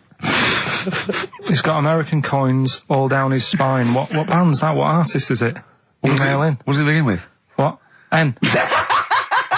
I know it, I've got it already. Right. That's rubbish, too easy. Yeah, Right, go on second next. one, Jeremy Beadle has got arthritis. Right, Jeremy Beadle has got arthritis. Yeah. That's the second clue. The initials there, SLF. Right, SLF. Jeremy Beadle's got a little bit of arthritis. And the third one, Foxy, Shipman, and a country western singer on a merry-go-round. SB, right? So Foxy, Shipman, and some country western singer having a go on a merry-go-round. The initial SD, right? So email in, ricky.gervais. I'm intrigued with that one. I'm genuinely intrigued with that one. I like the fact there's a certain whiff of controversy about it, because Shipman is mentioned. I know, yeah. Oh, A little bit edgy, that. So that's the three. He's from your neck of the woods, isn't he, as well, Shipman? Yeah. Yeah. I think my mum's mum used to use him. Okay, let's play a record. Well, you want to play a record or play some adverts? Do you fancy some ads? Oh, I'd rather adverts, Well, yeah. I've got some for you. Well, just get Rockbusters out of the way, right? Because I've got to put these prizes in the post bag now, so I'm shooting off. Yeah, because you've got to go early. So, I don't know how you do your job. You went to Manchester, you went to, Madeira, you had a day off because your trousers were wet and you had a cold, and now you're shooting down to Cornwall, you're leaving early. How do you get your work done? You've got one job, me and Steve have got loads of things to do. The man fast let me work. Like I said, the prize is ready and packed up. Here. No one's being affected by me shooting off early. Right? Okay. So, Rockbusters answers, got to get them out of the way a bit earlier. Right? So, here they are. First one. He's got American coins all the way down his spine. Yeah. Why would that be? Right? Initial was N. Nickelback. I got all these this week. Right. Second one, Jeremy Beadle has got arthritis. What's going on there? Stiff little fingers. SLF, stiff little fingers. Yeah. And the third one, Foxy, Shipman, and No, and a country and western singer, you said. Now, what's the initial? SD. Yeah, so Spin Doctors. Yeah, I got that. And then I said to you, why is it a country and western singer? And you said Dr. Hook. Why is it Dr. Hook? Why does that give anyone the clue Dr. Hook? A country and western singer. It's just what was in my mind. Well, there we are. There you go. So we'll change this to Rockbusters, or what am I thinking? You could have had Dre. What's in my mind? You could have had And the Medics. All right? Yeah. Just think it through. Who's the winner? The winner, very lucky, Sandra Cassidy of Leon C. She gets all those great prizes. You know, we've actually had people emailing in saying, this is the worst Rockbusters ever, because it was too easy, it was boring. Oh. This is just, don't shoot the messenger. Oh, dear. Other people saying, it really has run its course. Some people genuinely agree. Oh, Carl, this must hurt, mate. Stinging attacks on you. Some people just slagging you off generally, saying that you whinge all the time. It looks like Steve was right when he sort of like poo-poos your ideas. So when he wheezed on your bonfire. Someone else, I swear to God, someone else emailed in and said, don't bother sending me the prizes, take them to a charity shop, or pawn them, give me the money, I'd rather have it. So I don't know what to say, Carl. I just wonder if it really has run its course now. All right, well, we'll see what you come up with next week, then. Let's see what you do. Let's see what you come in with. Sure. Yeah. At 5-1. I'm guessing you'll be popping in with a hip-hop track full of effing and jeffing. Well, I won't bring it into you, I'll do it myself at home. Obviously that makes it easier. Obviously you can't cope. Oh, dear. Are you actually going to be here next week, or are you still going to be in Cornwall? No, you see, there again, I'll be back in time. No. And in the week, when I go to, Cornwall, see the Monkey World. Yeah, you're 2 days past the Monkey World. That still work. Yeah. Still work? What? You're going to interview some of the monkeys? I love that. I love that. You were going, could a monkey live without bones? And so I'm going, Carl, please, just look at the monkeys and eat your ice cream. And that's work, is it? Right. Right, are we having Cheeky Freak of the Week? Do you want to do it? What time have you got to shoot off?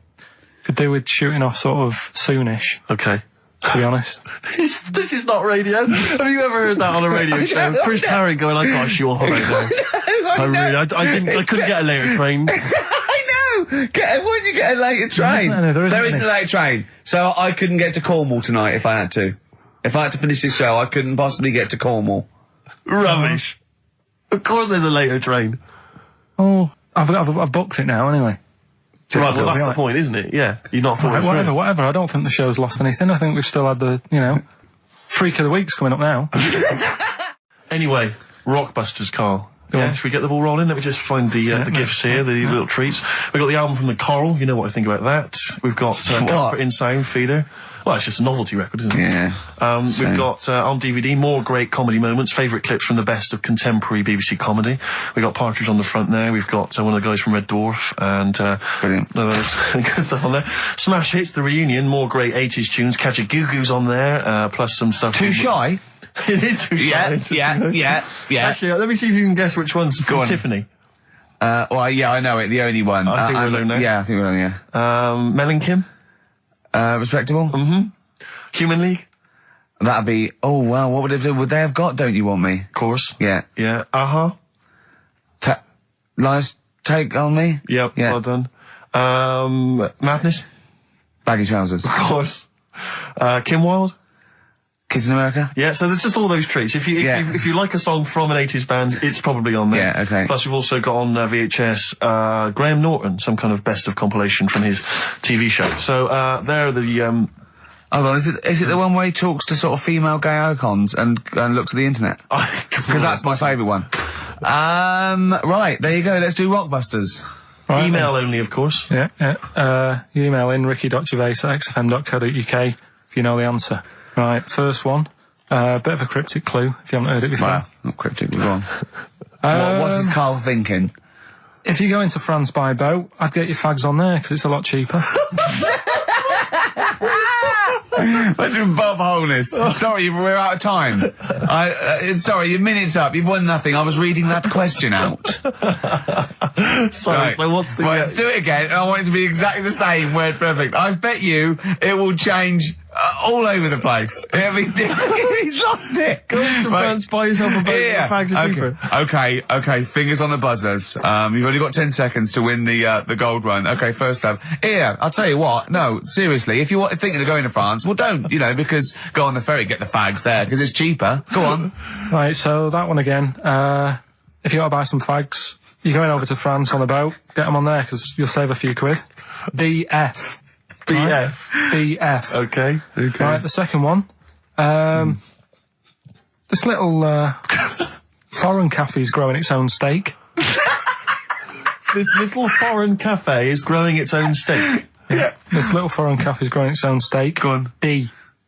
All right. Right? Okay. And the last one, Is that part of it? hang on. He's the best, isn't he? He's the best. The Jamaican fella might have screamed this on the Titanic. What? The Jamaican fellow might have screamed this on the Titanic. Yeah. What's it start with? It's CD, that one.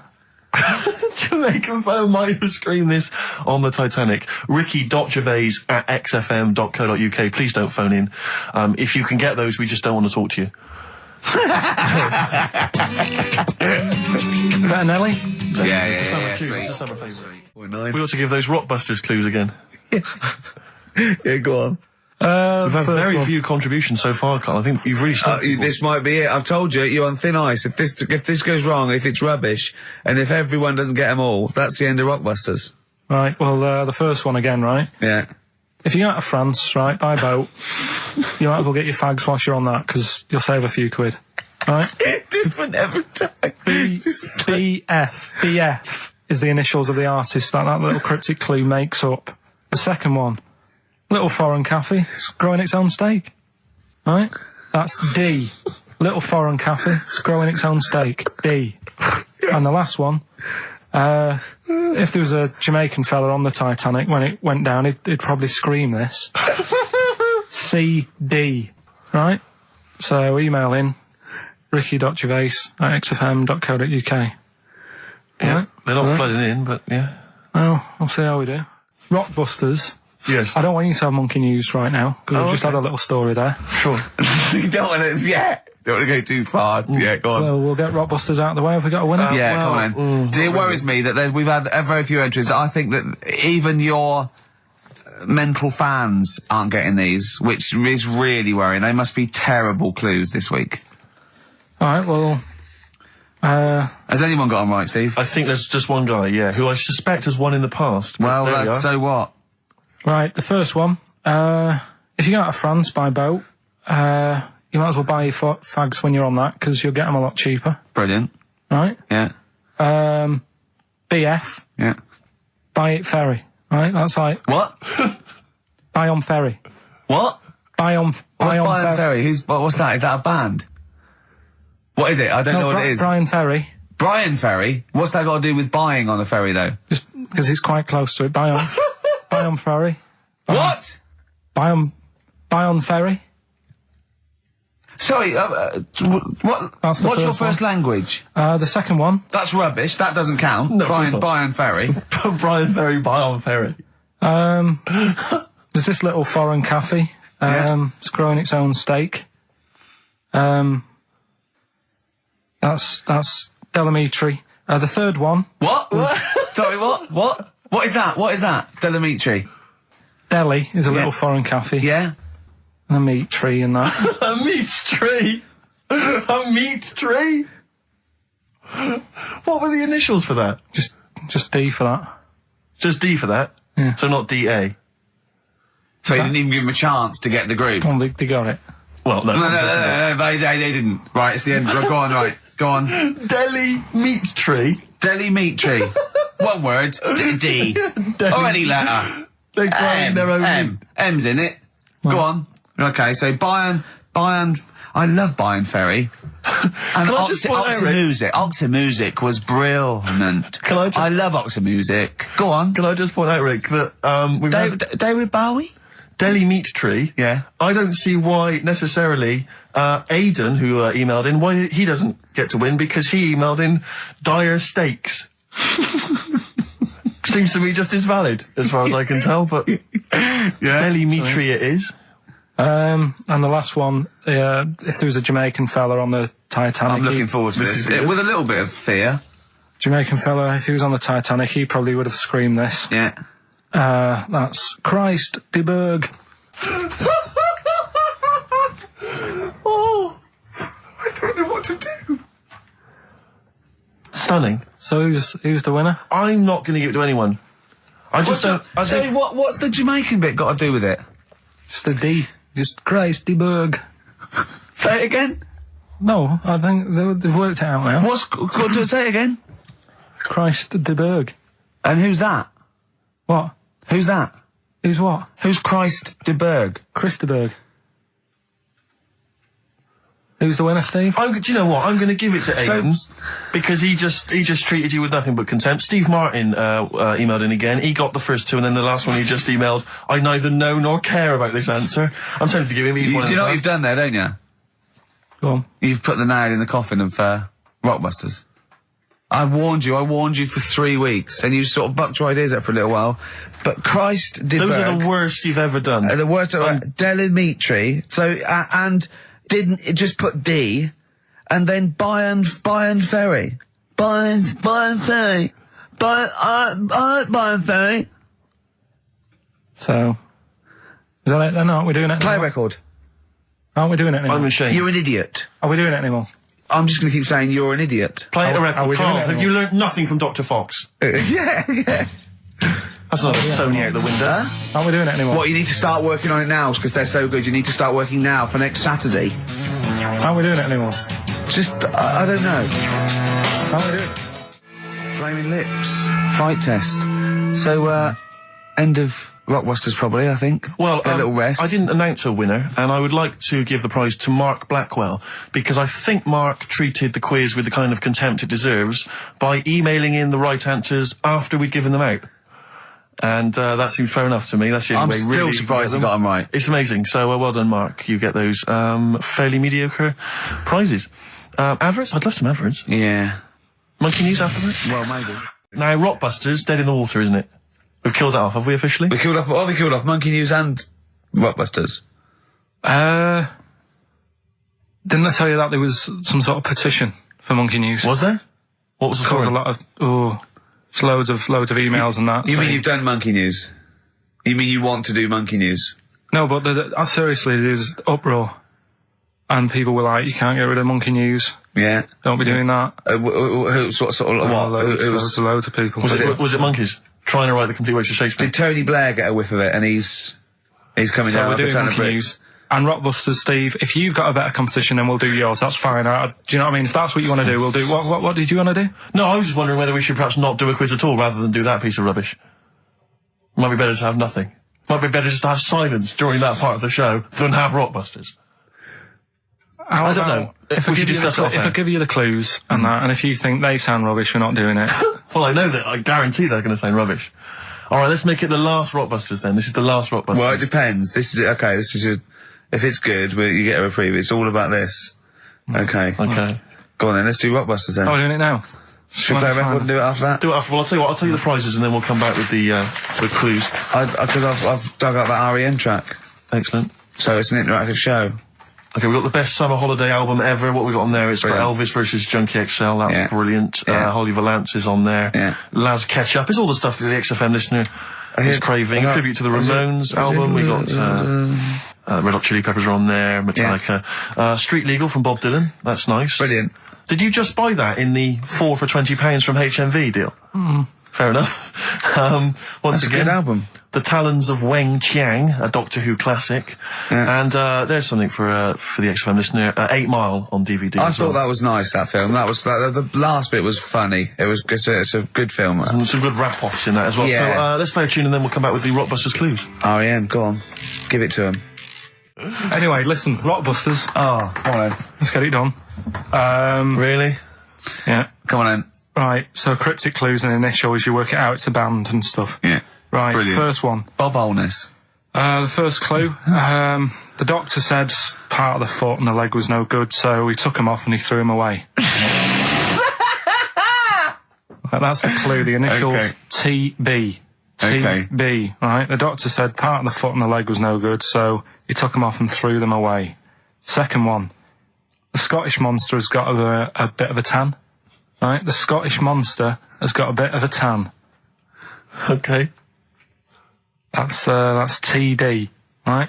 And the last one, well, the 60s singer had a heart attack whilst he was having it away. We won't be seeing him again. Right, and that's FNM. FNM. Well, the 60s singer's had a heart attack. He was having it away. We won't be seeing him again. Email in. Ricky.Gervais. Remember, this is to save Rockbusters. If people don't get this, right, it's no more. So you better, if you want this feature to stay, you better get the clues. Right? Good work, Carl. We'll give those clues again after the next tune. What are we playing? Yeah. Oh, you love it, don't you? You love it. Good, it's a good stomping pop #1 rock. Right. Getting through it. It's the Rockbusters. Right. It's the Rockbusters results, really, because this is a very important result. It's whether they stay in the Premiership or are relegated. This is the playoffs for Carl. Okay? You need 3 points. You need 3 points to stay up, Carl. Go on. Right, had a lot of right answers in that. Right, okay, that's in your favour. You know. Okay. The first clue was the doctor said part of the foot and the leg was no good, so he took them off. He threw them away. Yeah. The initials TB. Yeah. Right. Go on. Tony Bennett. Alright, that's Tony Bennett. Tony Bennett. Tony Bennett. Yeah. Okay, that's a warning. That's a yellow card. That is a yellow card, but you can still get the points. Right. Because his name's not Bennett. Tony, brilliant. Tony, perfect. A pun. Knee, his name's Tony. Perfect. Bennett, no, his name's Bennett. See? Well, he's in London this week as well, so I don't know if it's sold out. I won't mind. Are you on drugs? Or did I actually crack your head? Did I actually give you some brain damage? Because you're worse than usual now. It's like, go on. Right, the second one. That Scottish fella. We've got to speed this show up. Hang on a minute, hang on. I've just got to make sure it's right. We don't want to look stupid. Right? That Scottish monster has got a bit of a tan. I don't think we can look stupid with material like this. TD, that Scottish monster's got a bit of a tan. The answer there, the darkness. I'll give you that. Right. Well done. And the last one. Goal. The 60s singer, he had a heart attack the other way whilst having it away. You won't be seeing him again. The initials FNM. That's Faith No More. Adam Faith. Right? No! Doesn't count! Why not? Adam Faith No More. Right? Adam Faith No More. So, sorry, what is the clue? Is the clue Adam Faith, or is it Faith No More? Just Faith, I suppose. Just Faith No More. He's a 60s singer. So we got that. That's that. Safe for next week. Who's the winner? What do you make of it? You've got the deciding vote, Rick. Well, come on. I mean, you know my feeling. It works, Faith No More, but he's mixed up what cryptic is and that, because the fella I mean, Adam Faith did actually die having it away, didn't he? Yeah. So it's all about him. It's all right. All the facts are right. Anyway. Okay, I think he's got a reprieve. I think I'll give it to him. I think I've got to give it to him, Steve. I think I have. He actually pulled that out of the bag, that one. There's no Jamaican fellas seeing icebergs or, you know, Whitney Houston. The closest he came to is Bennett, and I'll let him off that. I've got to be a fair ref here. Well, fair enough, and well done to, you know, I'm always a fan of names that for some reason just strike me or tickle me. Yeah. And this week the lucky winner is, Dave Suckling. There's nothing amusing about that. Oh dear. So well done to Dave Suckling.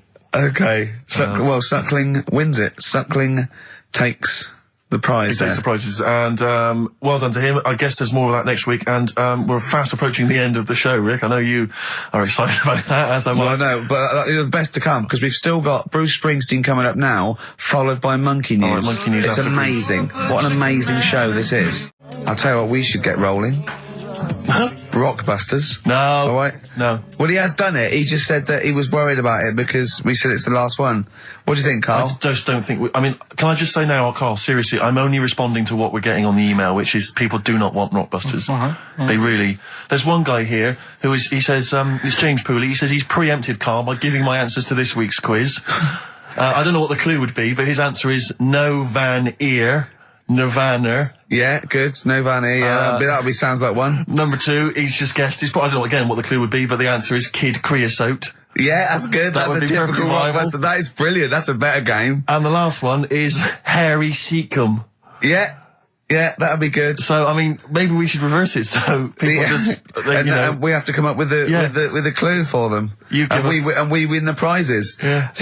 Have you got prizes ready as well? It's all there, but... Oh, I feel sorry for him now. What the prizes would have been.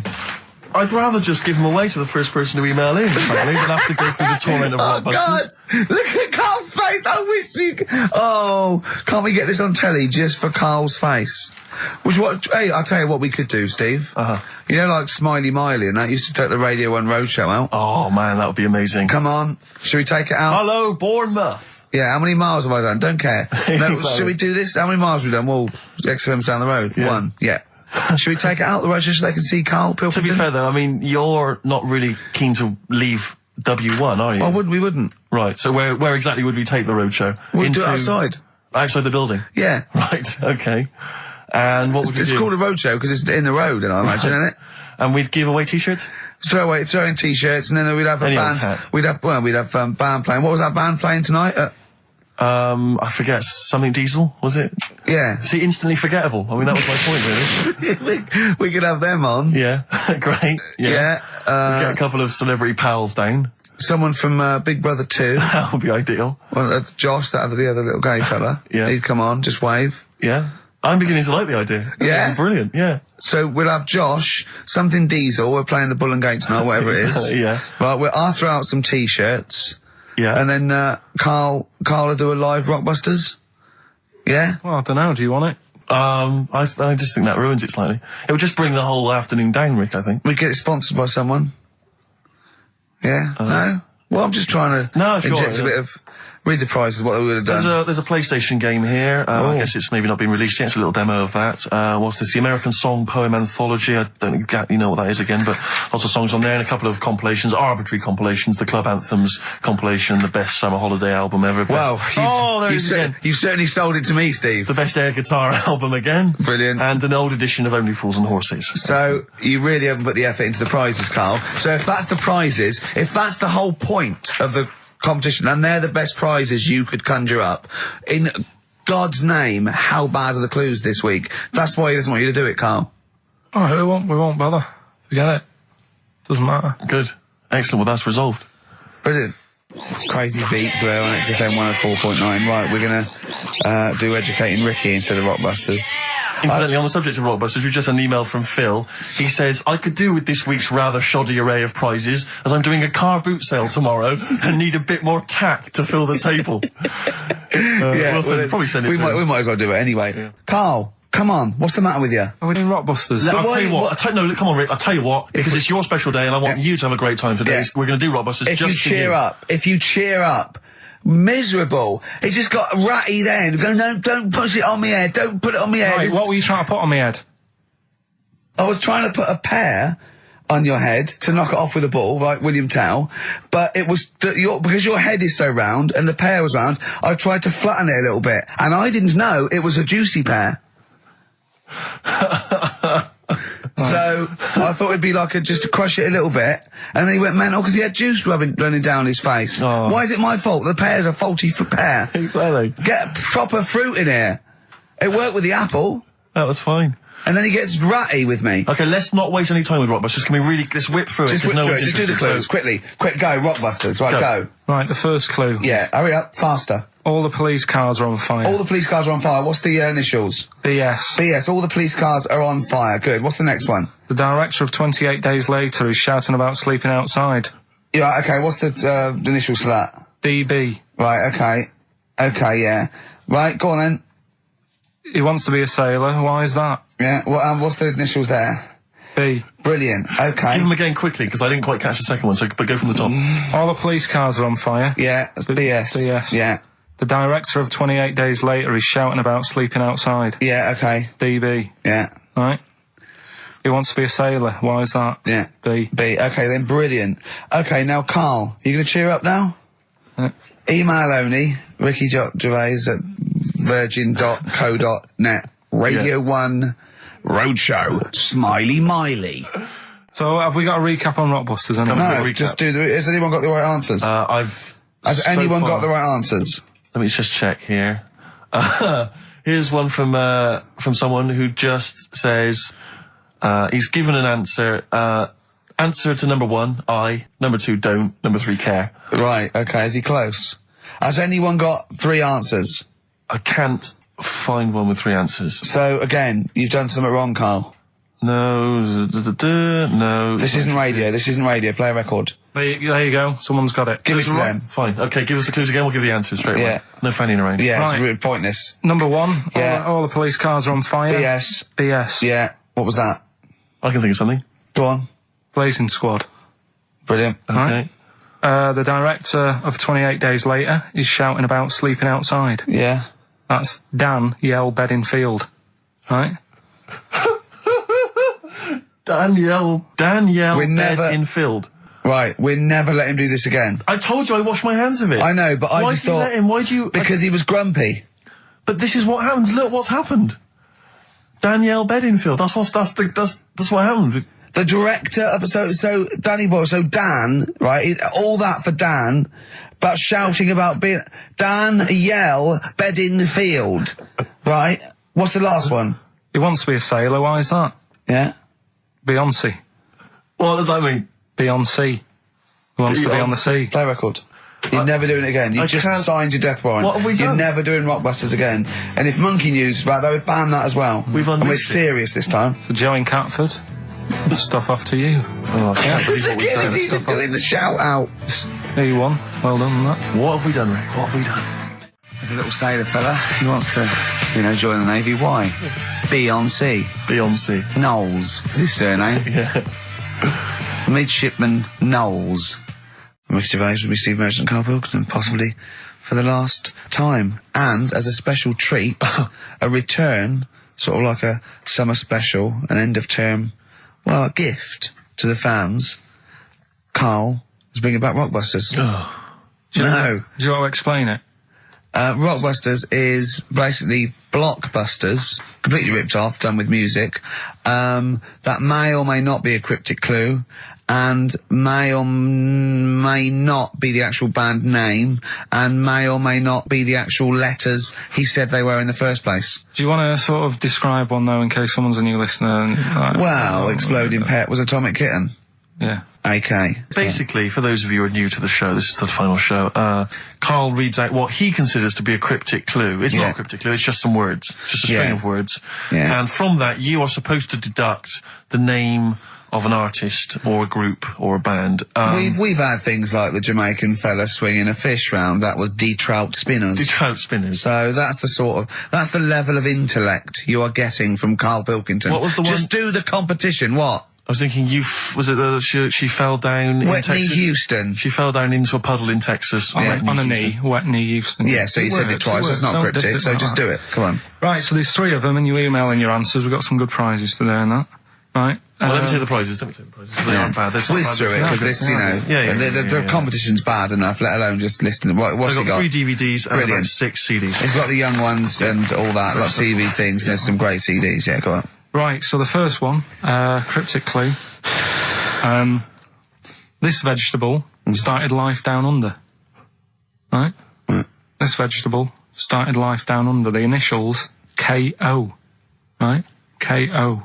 This vegetable started life down under. Second one, the things that you normally find on the beach, right, have been found floating around the moon.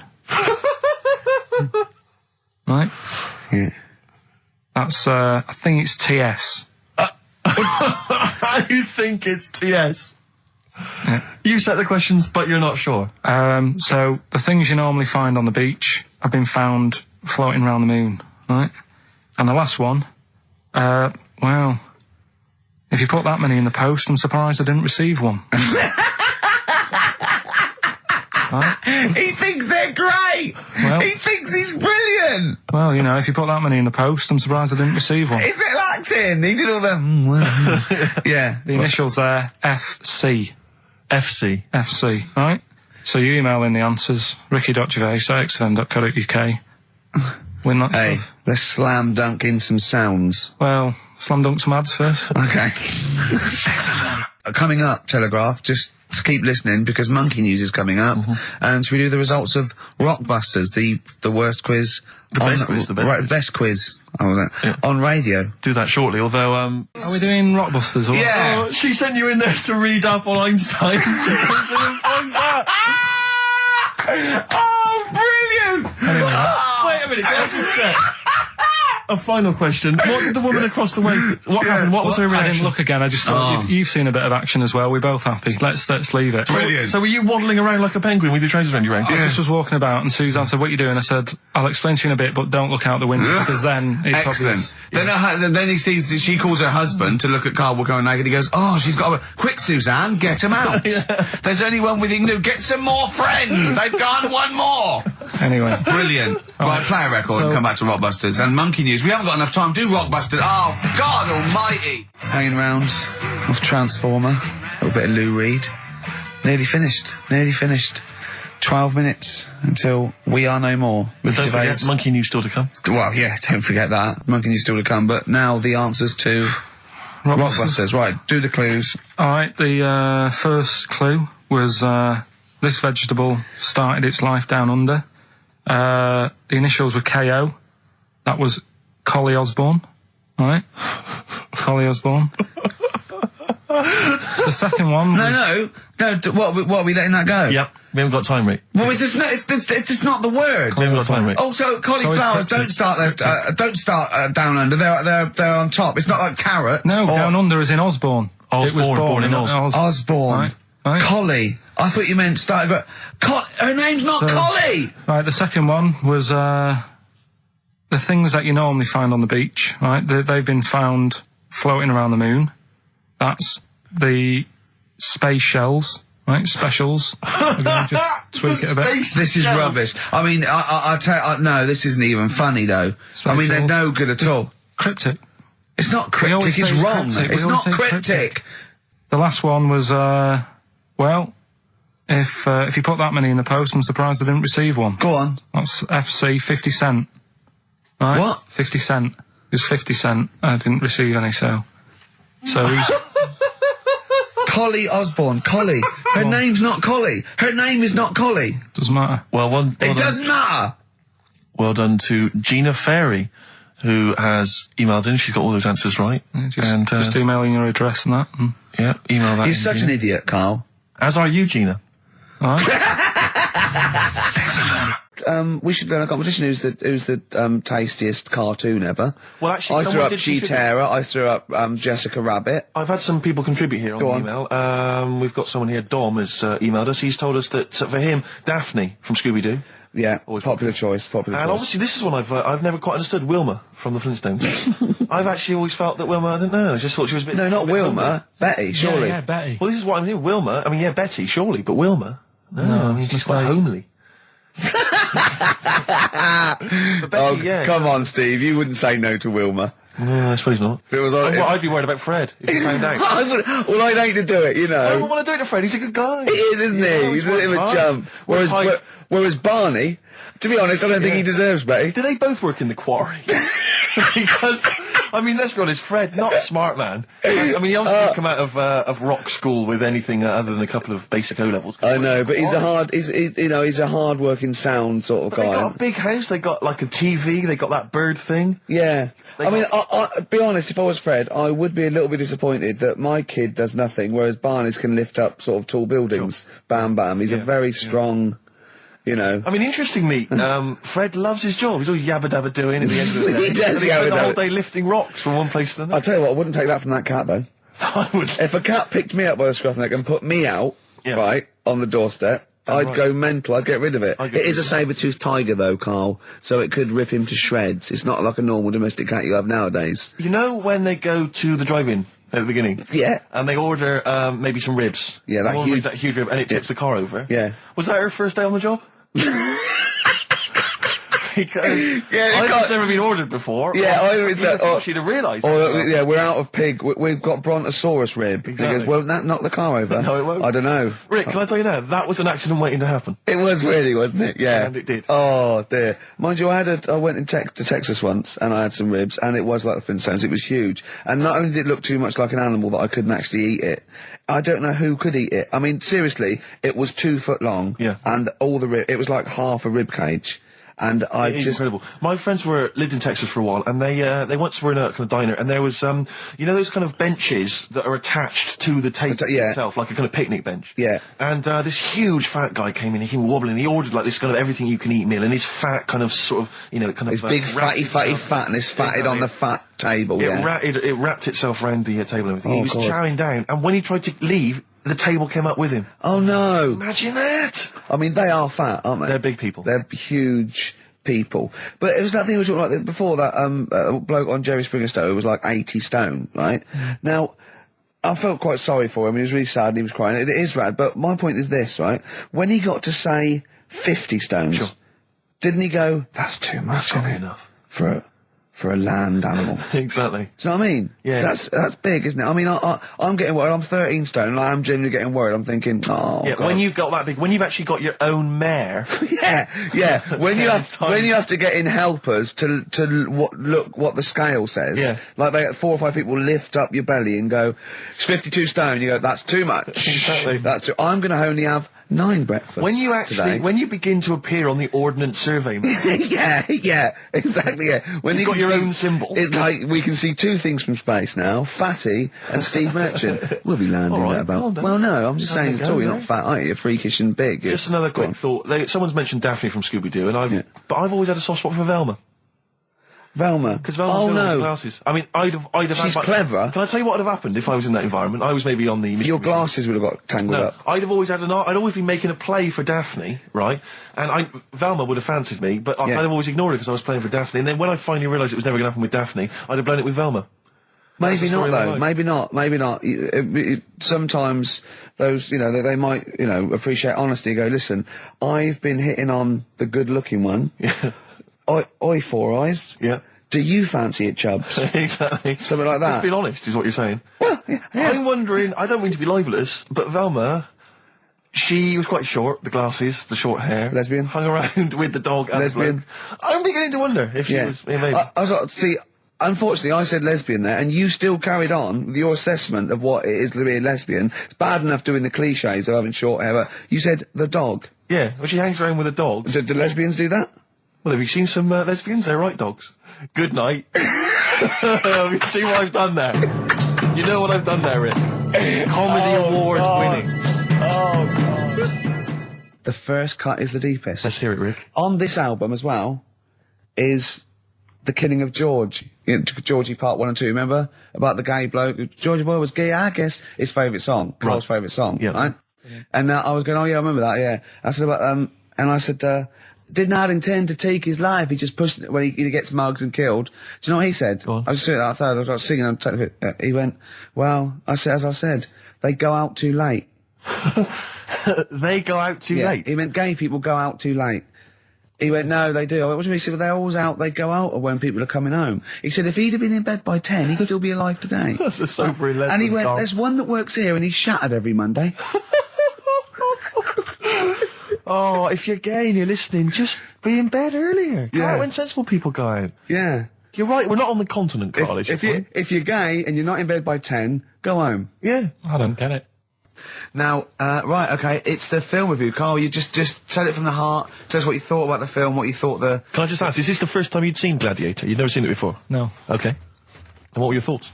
Okay. The film review. Gladiator. It's alright. Nothing great. It's like an old, sort of an old version of Rocky done in the olden days, really. Right. A bloke fighting other people. Sure. How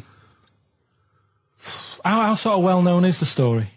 Do you reckon people know the basics? Well, just very quickly, just do the plot. Quickly. There's a guy called Max. Maximus, yeah. Yeah. There's Caesar, and there's Caesar's kid, and Max goes to war, sort of wins it, comes back. Caesar says, you're good at what you do. I wish my son was as good as you. So I want you to be in charge when I die.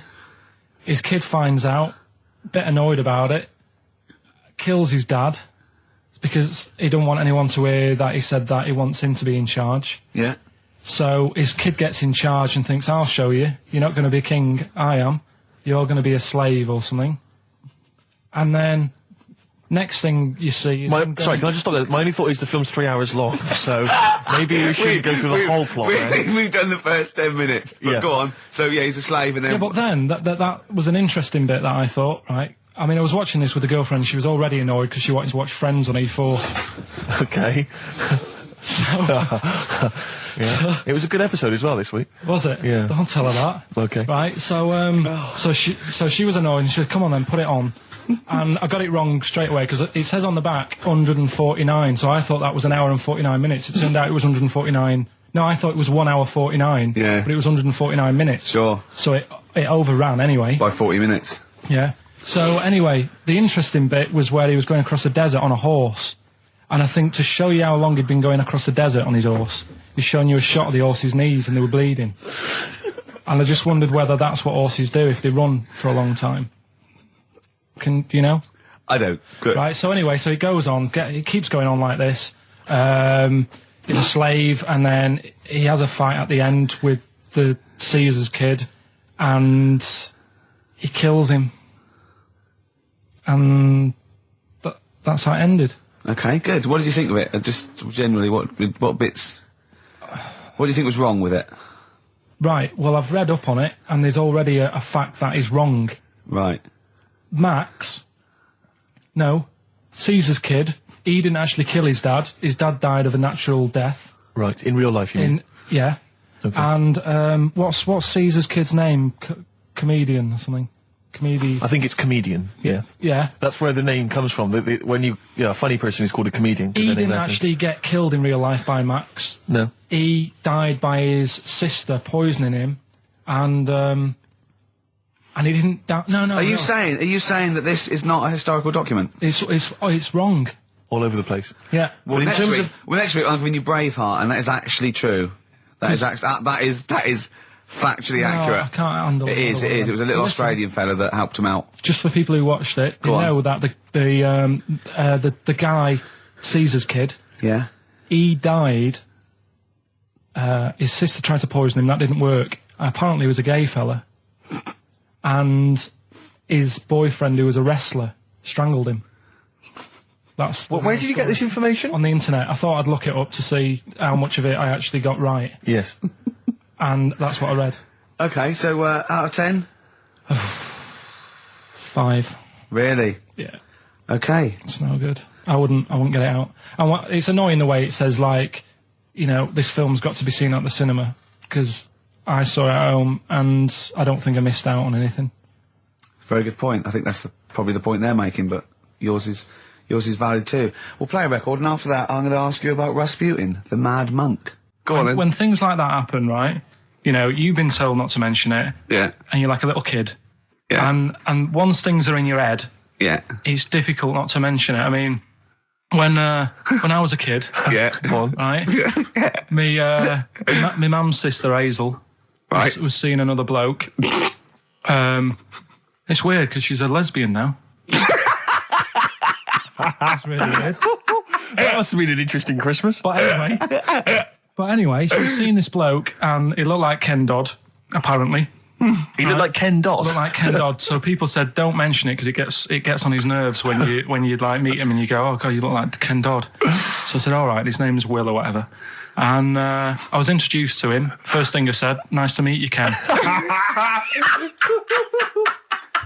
Did you do it as a joke, or did you? No, because you know when you know that he's like, I'm not allowed to say that. I can't Yeah. say that. I mustn't say that. Can't. And then I saw him. I thought, Jesus, does look like him. It just came out. Was it Doddy who turned her into a lesbo, do you think? Well, he wasn't a good-looking bloke, so possibly. She started going out with Esther Ranson though, which is weird, out of the frying pan. What was the story with the lesbianism then? How did she announce that to everyone? What age was she when she realised? Well, I mean, we're not a close family, do you know what I mean? We're not No. a sort of family who keeps in touch with everyone. And I think my mum called her up one Christmas and sort of said, you know, how's the Diddy Will? men? How's Will? Yeah, how's Nutty Ash? And she said, oh, no, I'm not, I don't do that anymore.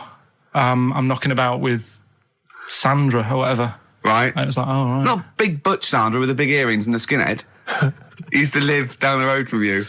I don't know. He used to I get haven't met Doc Martens wholesale.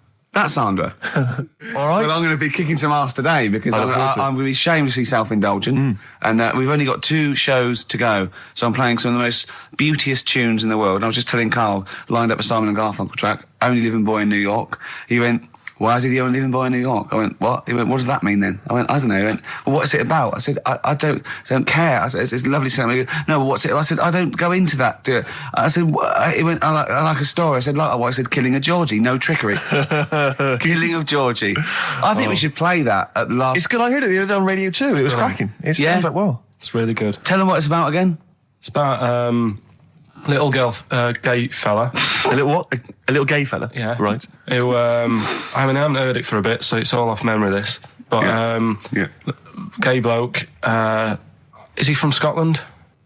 I have no idea. But he's from somewhere where gays aren't liked. Okay. Right? No. Well, he is, kind Georgie of. Boy was gay, I guess, nothing more than the kindest guy I ever knew, right? Now, all he did was, right, his father said, how can my son not be straight? Kicked him out, right?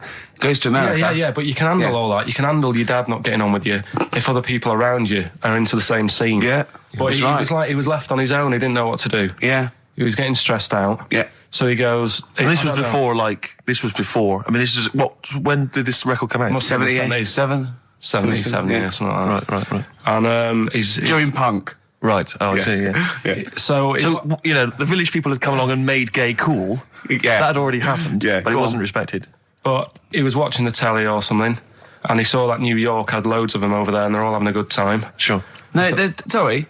At no point in the song does Rod Stewart say little gay Georgie was watching telly and saw loads of gays in New York. At no point in that song. No, but this is what I like about that song. You sort of picture what's going on. You make it up. Yeah. Okay, so the little gay fella was watching telly, and there was presumably the and now from New York, the gay show. Yeah. Or whatever, because it was a big scene over there, wasn't he, in the 70s? Yeah. Okay. Right. Go on. So he goes over there, and he's having a great time and that. He's meeting... Went to New York town, very quickly settled down, soon became the toast of the Great White Way. Yeah, they loved him. All the old queens blew a fuse. Yeah. Yeah. And then, I don't know, he was out late one night, Yeah. and he's walking home, Yeah. and gets attacked, gets killed, Yeah. and he's lying in the They gut. didn't intend to take his life. They just pushed their luck a little too far that night. Yeah. You see? So... Yeah. But what's good there? Is it good that he had a bit of a good life and was able to be himself? Yeah. Or should he have stayed in Scotland? He didn't come from Scotland. Again, I really... Right, I think, is there any way we can get this song before the end of the show and play it? Because I've heard it recently. A lot of people listening will have never heard this song. They wouldn't have any idea what we're talking Can about. I say what you said when we were talking about that song once before? Is it bad? It might be. Because we were talking about, Georgie Boy, and he, got it. I don't know. What? It's when you said... Well, no, it's a fact. I don't think if... Right, he said, so it's fucking Georgie, he gets out, dies, right? He goes, well, they do go out late. I know... Gay people I go know out a few late. gay people, and they start to party late on. That's why in Soho, right... Girlfriend got in a cab, right? Suzanne was in a cab, and the cab driver was taking her to an early start, right? She works at the BBC. Yeah. Early start, 4 a.m. It was going down. It was mental in Soho at 4 a.m. Yeah. They were all still like starting the night out. How do you know Whereas- how do you know they're gay? It's Soho, isn't it? Fair enough. Okay. Play a track. I'd love to be able to try and dig this out. Yeah, we will. This is Simon and Garfunkel, The Only Living Boy in New York. It's lovely. When I went to the BAFTAs with you, and I wasn't really enjoying it, you were I like... can't. He's what? No, You you didn't are tell such us an this. ungrateful. There are so many You're people. like a little charity case. You're like, oh, I had God. chicks queuing up Yeah. around the block. You'd wanting usually come. have to. but I Someone told like you you. would have to write to Jim or Fix It or Esther Ranson to get them to meet us sort of people. And now it's on your doorstep. I'm amazed that you didn't enjoy it. Why didn't you God. enjoy it? You got to walk down the red carpet. You went in. There was George Best, one of your footballing heroes, was there. A load of other big names. You sat there in prime position. You came backstage with a load of other big names. Hey, you had a lovely bit of You were grub. filming this thing for the DVD you were making. That's you, a cameraman on our DVD. And yet you think, now you look grumpy because you had a couple of pints and I can't believe So it. tell us why you didn't enjoy it, because the ceremony, what didn't you enjoy about that? It was interminable, wasn't it? Far too long. Wasn't it awful? So 3 boring. hours. I thought you were going to say something. Really? Sorry. 3 hours. Yeah. I mean, I suppose for you two, at least, you were going to get something. Sure. Yeah. But with me, it's like, I mean, I've never graduated or anything, so Have you not? I'm trying to think of a situation. Basically, I sat there for 3 hours knowing that I'm not going to get anything out of the night. Yeah. Right? Now... no one Did you? told Sorry, me. when we invited you and you said yes, did you think you were up for an award? No, but I thought we were going to be sat round tables having a nice bit of food, Yeah. whilst people are going up there winning awards. Yeah. But 3 hours of the same thing over and over again. I mean, if a film's 3 hours in the cinema, Yeah. you go, well, it's long, but I wonder how it's going to end. Yeah. But this was just like the same thing over and over again. Some guy going up, thanks a lot, cheers for the bit of brass. And then going down, sitting down, the same thing over and over again. Honestly, right? I'd say it was one of the worst things I've ever had to do.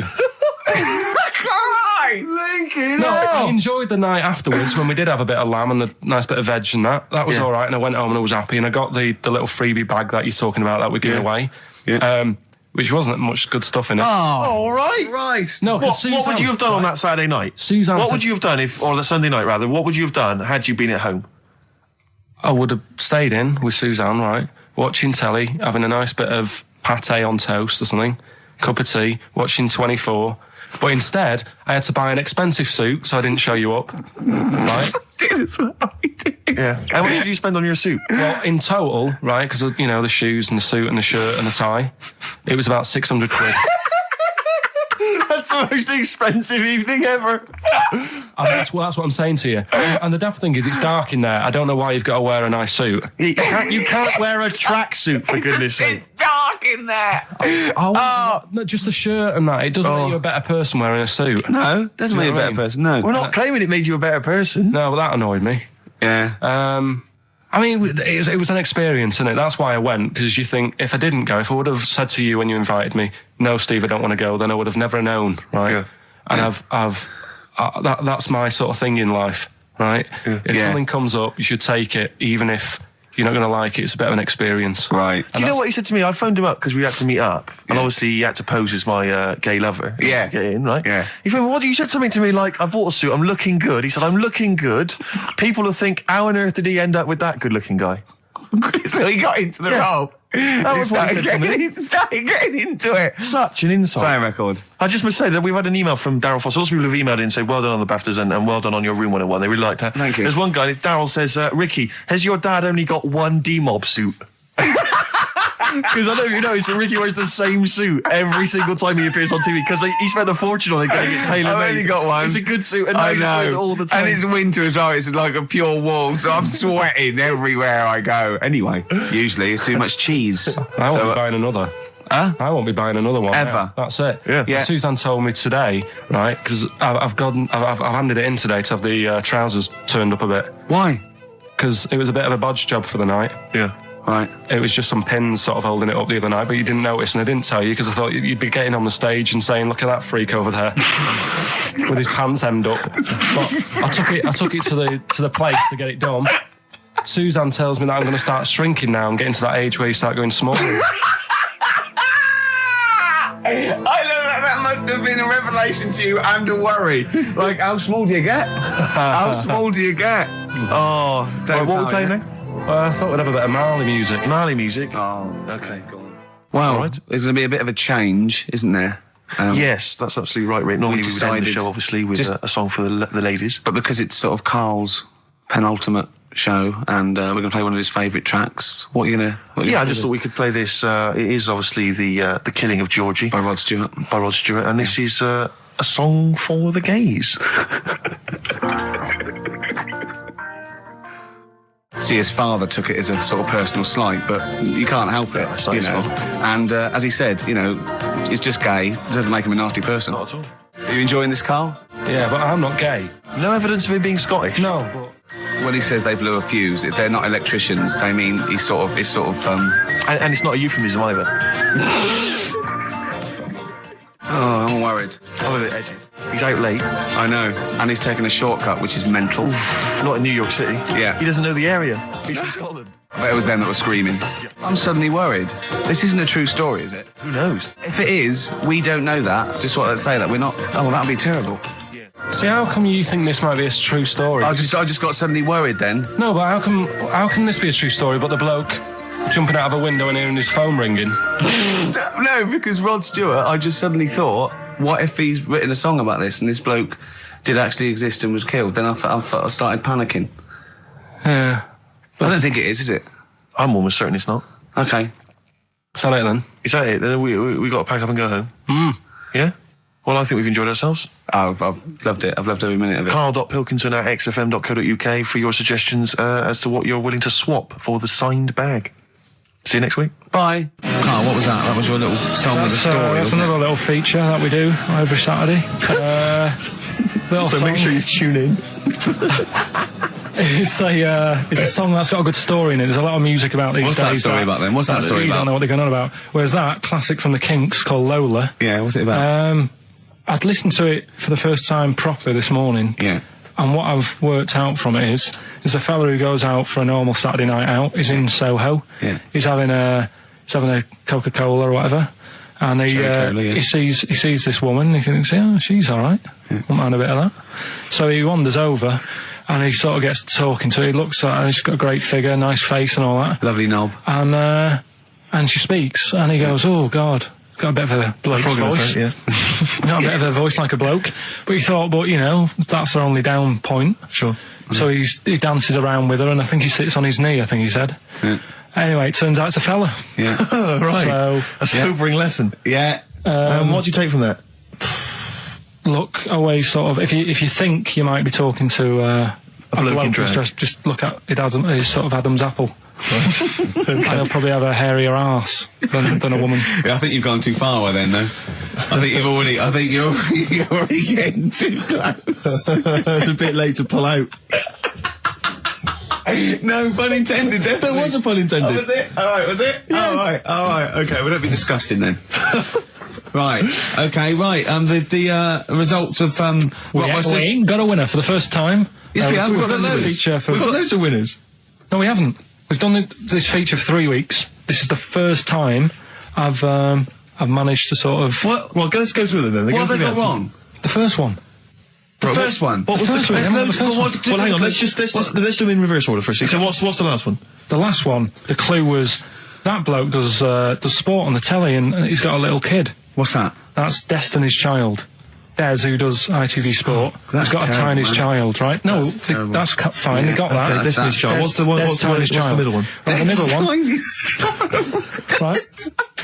Child. The second one was he doesn't like women. Yeah, he's got a couple of kids. That's a bit weird. Yeah. Right. That was PD. That was Puff Daddy. That is offensive. Go on. But it's not Puff Daddy. It's Puff Daddy. And he's not even called that anymore. He's called P. Diddy. Well. Okay, fair enough. But they got that one. yeah. And if I'm being tight, these lot are as well. Yeah. Yeah. Tight means something in Manchester. Go on. Right. And the first one that they're having problems with, I don't think them birds should be allowed in this area. Got it. Boyzone. It's not Boyzone. What's the clue again? I don't think them birds should be allowed in this area. That is perfect. A boy zone. No birds. No women. No women, yeah, birds, right? A boy zone. Sorry, Carl. If that isn't the answer, their clue is better than yours. That is brilliant. What was yours? Boy zone. It works perfectly. What's your answer then? Bangles. I have no idea what that means. Like seagulls. So you don't want them in this area, so you're banning them. Bangles.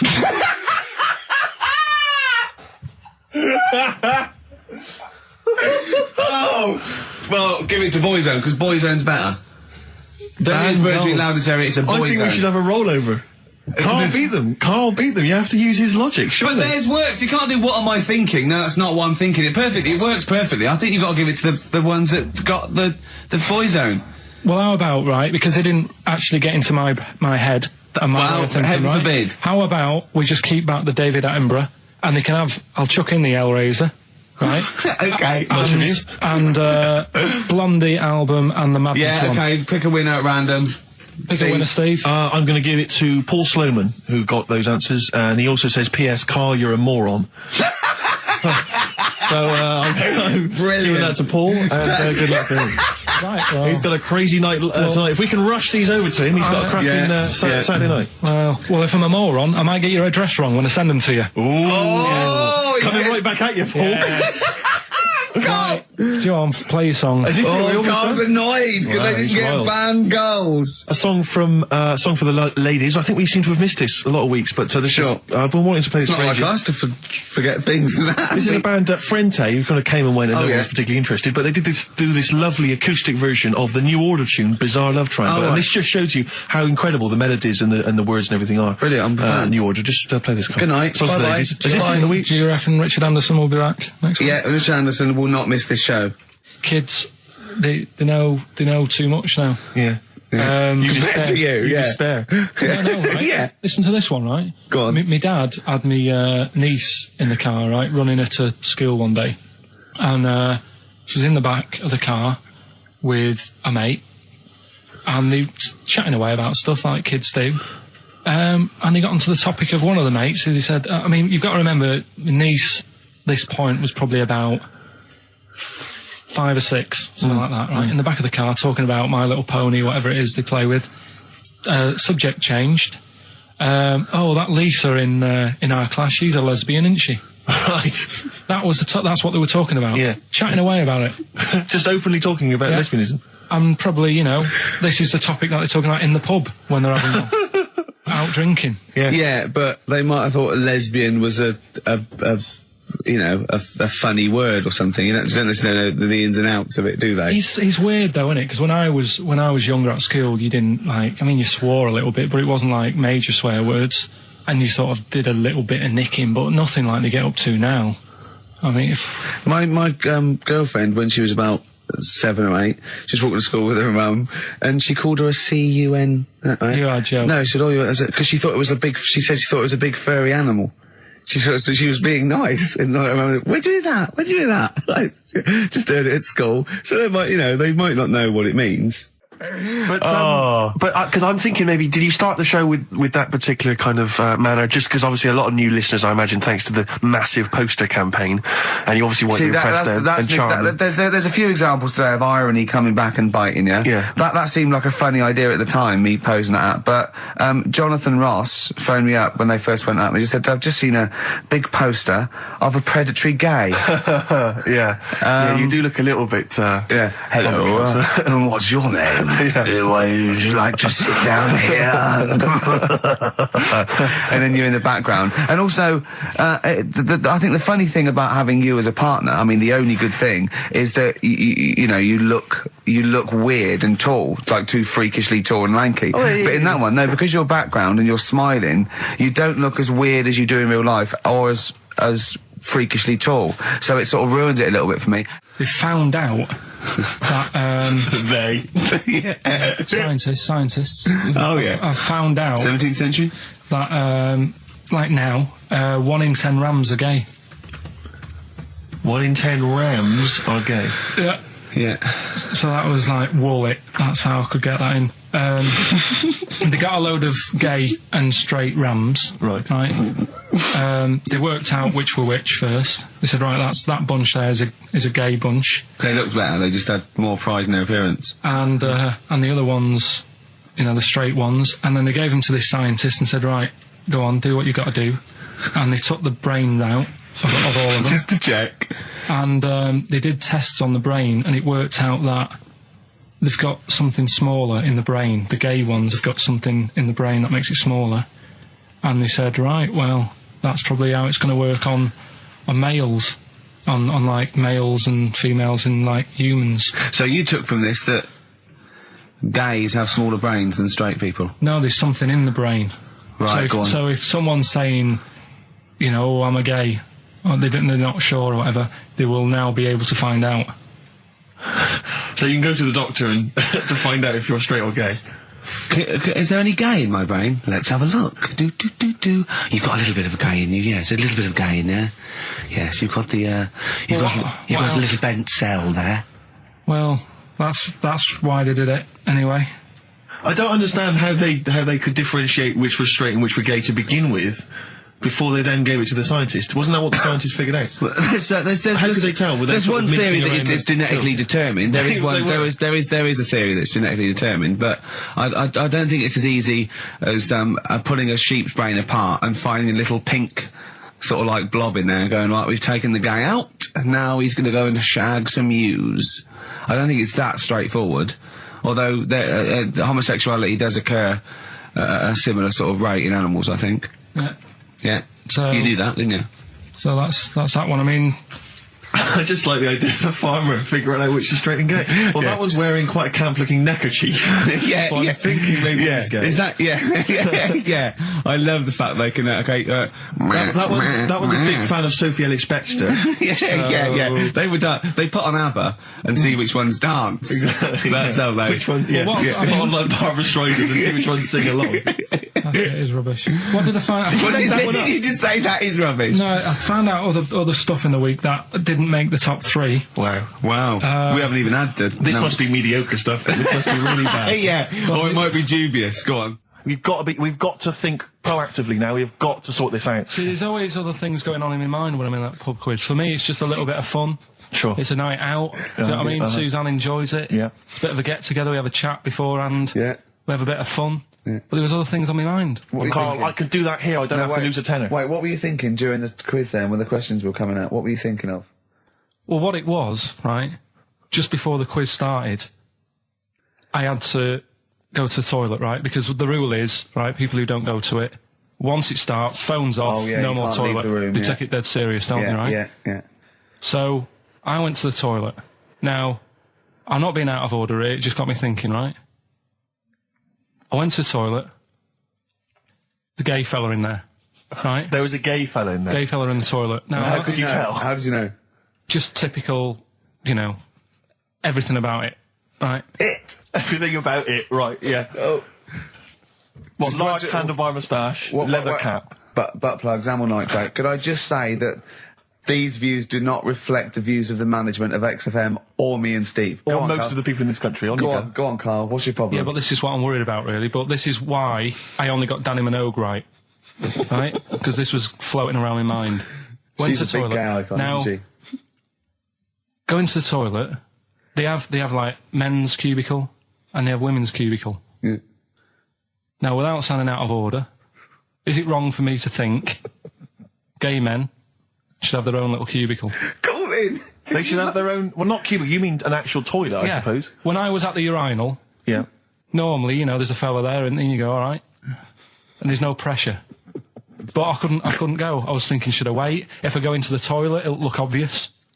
Yeah. I had loads of pressure and But this was what were going you on. worried about? So sorry. What were I'm you so concerned sorry, about? viewers? I'm so Well, sorry. it's like, right, listen, when I was a kid, right, and it's all right for you to go into women's toilets when you're a kid, it's like, oh, it's a bit cute, Yeah. right, as long as you're not, like, over 15 or something, right? Right. But when I was a kid, I went into a toilet, and women, when they use their little cubicles, they don't shut the door. Some of them just sit down on the toilet, Yeah. right, and you see everything.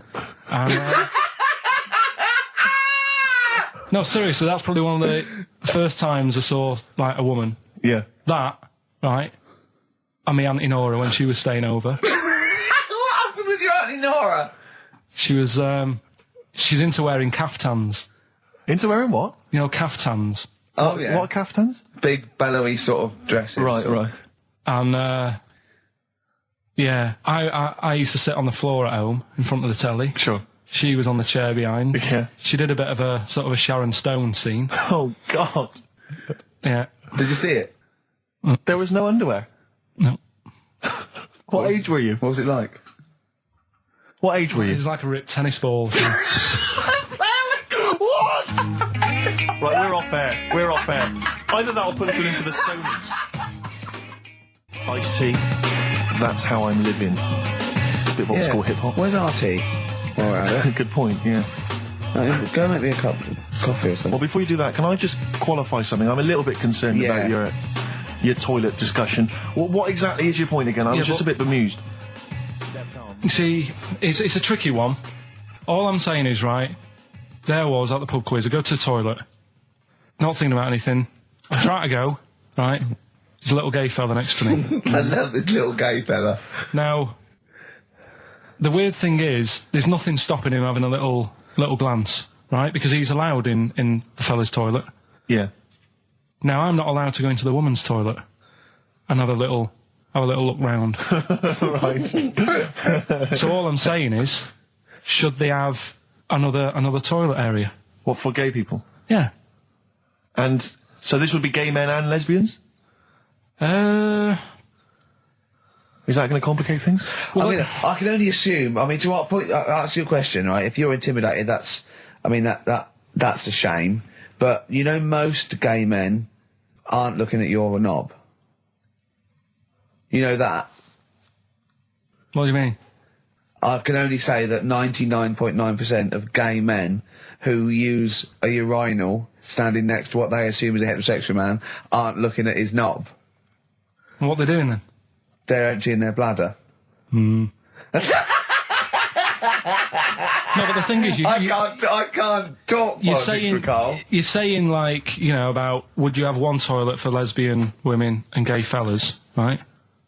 What does that mean? Would it be mixed? Would it just be? Well, would it have a man on one? That's heterosexual man. One little picture of a woman, there, and then what? What would the little icon be? A man and a woman? A man and a woman. Just having a chat? Yeah. In pink and dot But lines. you couldn't mix them because then what would happen is you'd get people who are going, oh, I'll play up to this a bit, What, pretend to be gay? and sort of grow a moustache and shave their head. And pretend to be a lesbian. Right. Yeah. So, I see. So, people pretending to be gay so they could go in and have a look at the lesbians. Yeah. Right. So that would mean that we need 4 cubicles now, would we? Yeah, no, this is fine. 4 cubicles. So every pub How now... many toilets do we need at Every the pub's moment? now got 4 toilets. Oh, Carl, bisexuals. Yeah. Now, interesting. Bisexuals. How many toilets do we need now? Call the council. Do you use any? Huh? No. No, because they're interested in everything, aren't they? Because the little bisexual fellow will be looking at your knob. Right. With them, what you do, you just have a door, you open it, and there's one urinal there, so you can't get a queue.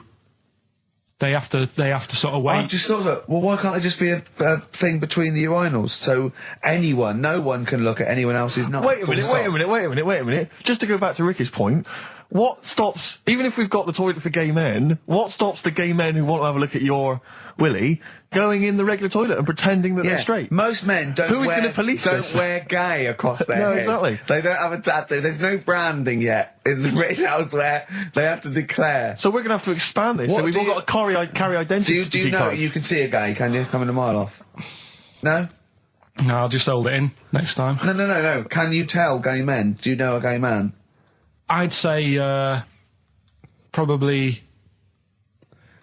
if you did if you lined some people up Yeah. and said point them out, I reckon I'd get. But hold on, we're not talking about people dressed in leather with the arse cut out and an handlebar moustache. Yeah. We're talking about, the everyday, No, non-seen. of course, Oh, no. well, yeah. But I mean, suppose I put you in a room and there was 10 naked men, right? Yeah. And there's 5 gay men and 5 hetero. Could you walk along that line looking at those gay... Am I naked No, you don't have to be naked. Why would you have to be to naked? catch them out? Play a record! How would you catch them out? Don't go into it. Don't go into it. Play a record. Miserable now. Would you share a toilet with Morrissey? From Manchester, you have a lot to talk about, wouldn't you? Yeah. We've had an email, Rick, from Jim, and he's just simply said, what about a separate cubicle for bold Mancunians? Wow. Makes a lot of sense. Yeah. You just have your own toilet. I'm Ricky Gervais, with me, Steve Merchant and Karl Pilkington, and a few new characters, Oh, Steve. I can't believe As you that. said, I know you love Moyles and his sort of wacky stuff, and Chris Moore, Edmonds, one of the greats, one of the and greats. Edmonds, and just all Oh, no, Edmonds. well, I'm going to go along the same sort of vein. I've come up with a couple of. Can I do a little? Can I show you one? I'm excited. Okay. Well, it always starts with a sort of doorbell. So it goes, ding dong. I go, oh no, hold on, Steve, hold on, Karl. Who's that at the door? Yeah. Hello. Oh, hello. Oh, look, it's Camp David, the right queer gay. Oh, hello. You look all gay today. Is that because it's nice weather? Oh, no, that's not what it means. Oh, have you got a girlfriend, Camp David, the right queer gay? No, but I've got a boyfriend. Oh, bye. Right. So there you go. We'll be hearing more from Camp David, the right queer gay, and Holy other Fuck one, the funny and the other little Chinaman. What? All right, Karl. Yeah. Is that your sort of humour? It might not be your sort of humour. You just should have run it past me before you did it. What one are you worried about in particular? The not Camp David. Well, say his name. No. Say his name. I'm not Which doing one? that. Well, I don't know The which other one you mean. The Chinese fella. Well, I forget who that was. What was his name? I can't remember. Well, if you can't remember, it can't be that good, so we'll leave it. We won't do it again. Right? Oh, ding dong. Hang Who's on, that? who's this? Oh, hello. Oh, look, it's David Gray, the bent piano player. Oh. All right. I thought it was going to be Columbo. That would have been a joy. Ding dong. And my wife loves you. No. Hello. Oh, I don't believe it. Look who's turned I up, can't Karl. believe it. The weird thing is, Steve, right, that is like what I imagine Ricky's house being like when people are ringing the bell. Because they're all so different. It's got a little... He's obsessed with all my friends being slightly different to each other. I've never understood it. He goes, there's no thread. There's no thread to them. All my mates have got a thread running through them. I was literally after they walk out of the home. Yeah. But what do you mean my friends all different? Well, that could be... It wouldn't surprise me if I was round there and the bell went and I said, do you want me to get it? And he said, yeah, and I opened it and it's, What, holy fuck? holy, yeah, he's at the door, right? And then I'd say he's busy, close the door, bell would go again, then you got the little gay fella, David Gray. yeah? And then, do you know what I mean? Yeah. Not really, no. He's met some of my friends and he looks at them in a weird way. I mean, some of them are weird. Years ago, husbands weren't allowed to sort of clout the wife with anything, What was it like in the past? I know, You yeah. couldn't clout your missus. with anything wider than your thumb. That the stick had to be the same, no bigger than your thumb. I know, So a thinking bit- so a big Robin bloke- could do no damage if he went out with anyone. Although his is wide, he's got a little thumb like a little knob, isn't it? It's like it's truncated because it starts off normal. It looks like he's had his big toes put on his hands. Does he have to drink a pint with two hands? Yeah. And he's dropping stuff all the time. Can I just go back to the rule of thumb thing, though? The idea, what date was this? I'm not asking Carl, I'm looking at Ricky, because you're not going to have any idea, Carl. It's just going to be the past. Yeah. But I like the idea that... I think it's the same sort of day where, I don't know, you got hung for being homosexual and you could shoot I a just love Welshman. the idea that there's blokes beating their wives with shovels, logs of wood, and someone's gone, hang on a minute, everyone, Hold on, this is wait crazy. a minute. Let's have a look at your thumbs. Wait What a can we minute, do? wait a minute. We've got to have some kind of rule here. I'm all for beating your wife, but let's have some kind of rule. Let's give him a sporting chance, surely.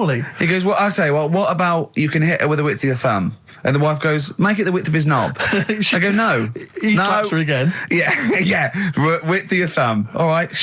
Better? Yeah. You're wrong. Ding dong. Oh, here you go. Oh, it's a fat fellow with lipstick.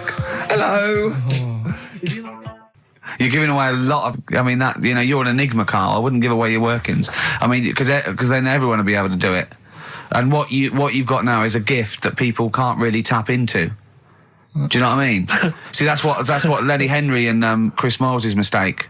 See, I've sort of worked out how they do their comedy, and I'm doing it now. Sure. Do you see what I mean?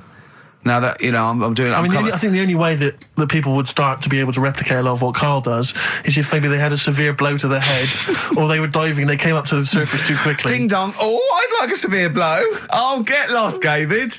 Oh, let's have some adverts, quick. So this week, we're very lucky to have with us Russian pop act Tattoo. Round of applause for them. Hello. Lovely to have them here.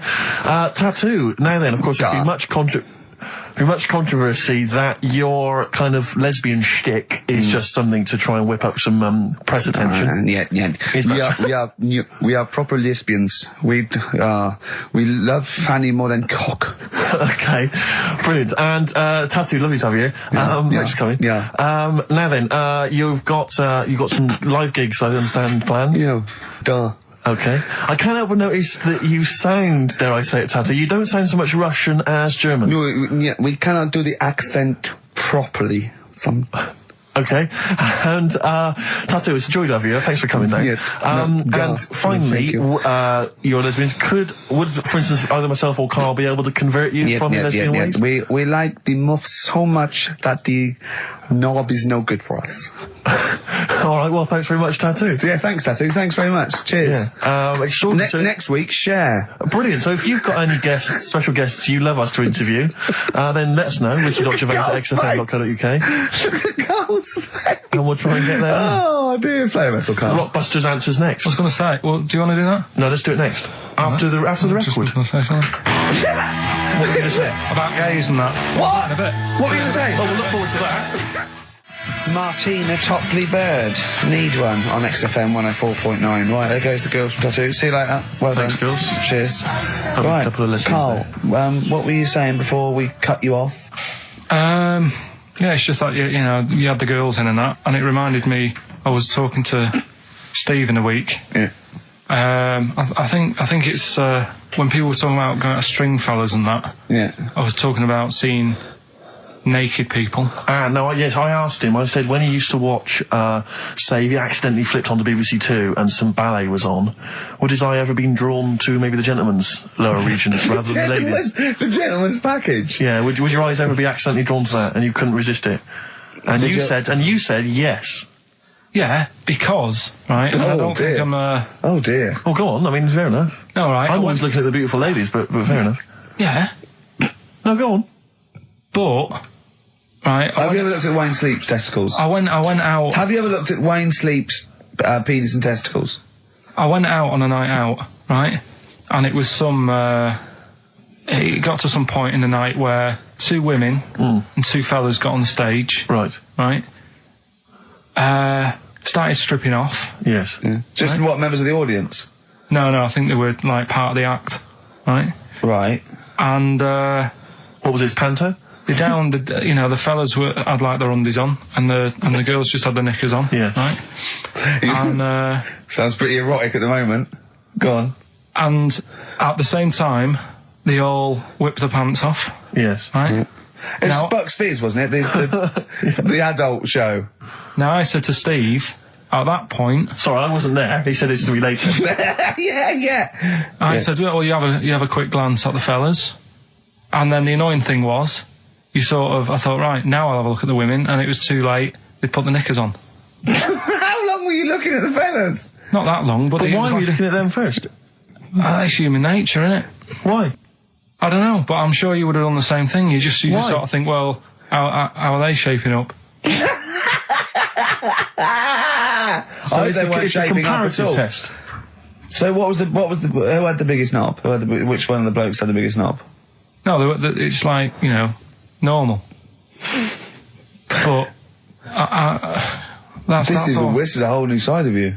This is a whole other area. So you look at ballet dancers, you look at the gentleman's. No, I don't. package. I just was, when he said this, it reminded me of this night when I was walking home thinking, didn't get a look. Because I was messing Where about. was this? What event was this where people are stripping off? Carl, I'll tell you what, you are the most interesting man I've ever met. But are you comfortable being nude and that? We've done this. Well, I don't know what this is. We did this last week about, are you comfortable being nude? No, I know, I was talking you're about probably that. most comfortable being nude. It's just probably not in public. Well, Ricky's only really comfortable nude when he's eating. Yeah, there's nothing to get, Yeah, you can just wipe spilt on yourself it. down. Yeah, you just sit in the bath, yeah. No, but I talked about that, and then when I went home, I was talking to Suzanne about it, and she said, "What's all that about? You don't like being nude, right?" And I said, "Well, it's not." It's like I'm part of an Alan Bennett play. It's just, I love the way you talk.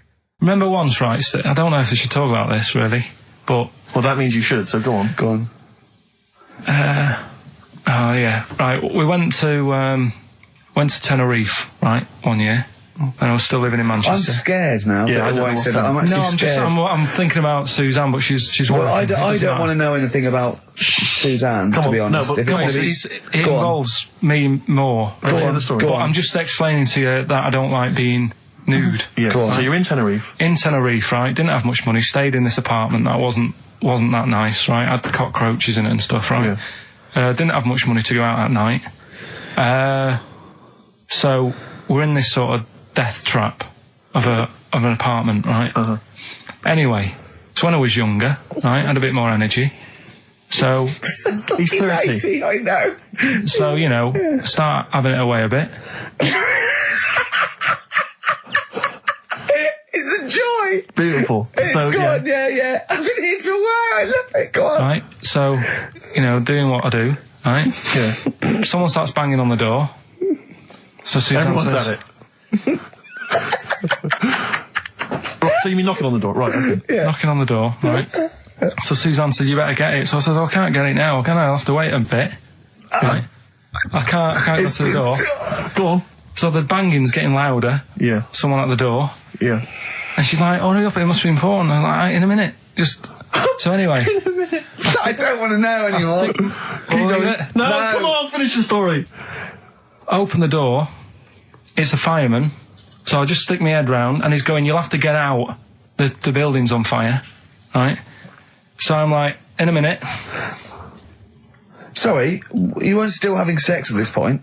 No, but, Right. still sort of got to wait a minute, or I can't get my pants on. Oh, Carl, I wish I'm so sorry. Right, go on. To the So listener. now So the place is burning down. So it could be a serious big fire going on. Yeah. I'm sort of waiting.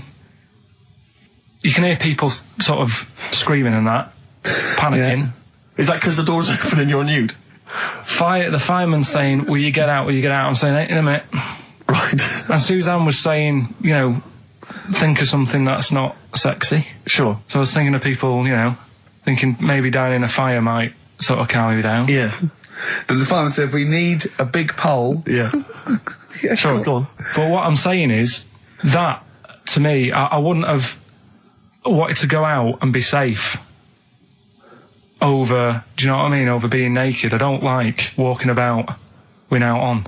So what I'm saying is, even if that fire... I love the idea of everyone huddled in there with all the firemen. It just, the camera spans along and there's Carl. Yeah, a just local news report. naked. With still But would you have gone out, we're now on, But why do I have to go out with now on? I'll just grab a pair of jeans. all right, but you've just, What? There's a fire, Carl. Yeah, but See, not everyone looks at men's packets. That's only you, remember. Most of the other firemen wouldn't be going, oh, look at him. But what I'm interested in is he's pleased to see us. Carl, how long did it take? And did the thought of dying in a fire help? After a bit, but the fireman sort of had a go at me. Sure. What do you mean? Well, he wasn't happy that I was dawdling. Well, to be fair... But what can you do? Answers on a postcard. To the usual address, XFM. Who's your auntie with the tattoos? That's Hazel. Oh, right, yeah. Let's leave that. Why? Oh, let's Why? not talk about Well, leave it. What have I come across there? What's up with that Auntie Hazel? What's up with Auntie Hazel? There's nothing wrong with it. What? Just a, What? just a lesbian, which is nothing wrong with that. Well, no, but you've made it sound like there is now by not wanting to say it. My auntie's a I lesbian. know what you're saying now. I know what you're getting at. Just because I call her Uncle Hazel. Play a record. He's from Manchester. Please forgive him. I had earrings ages ago, but... Did you? Yeah. Oh, But yeah, you're a when man who when I was about notoriously 18. hates pain, and he's scared of It hurt. everything. It hurt. I was about 18 and I took 2 in 1 and they did it right and he just went and I went alright, I went yeah. I just went, oh god. Did you have them in both earrings? It's just, it was like a staple gun. I just went, yeah, and it didn't really hurt. I thought, well, I'm not doing that again. It hurts too much, and it just throbbed. Were you still living with your parents at the time?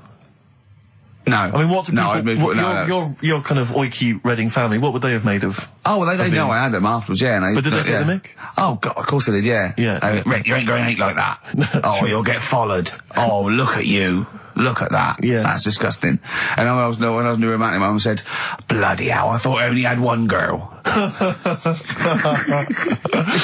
Which is the earring... Because isn't it like one ear is for gay people and one is for straight people? Is that just a myth? Or I don't know. It might was be something to do with which ear you had it in? Yeah, there probably was sort of like signs for that. Yeah, it's like when you're growing up, I had loads like a white polo neck, right, and a ring on your little finger. That means you're gay. Yeah. Yeah, like you can see him coming. He's just consulting your little chart. Exactly. Hold on. White polo neck. Yeah.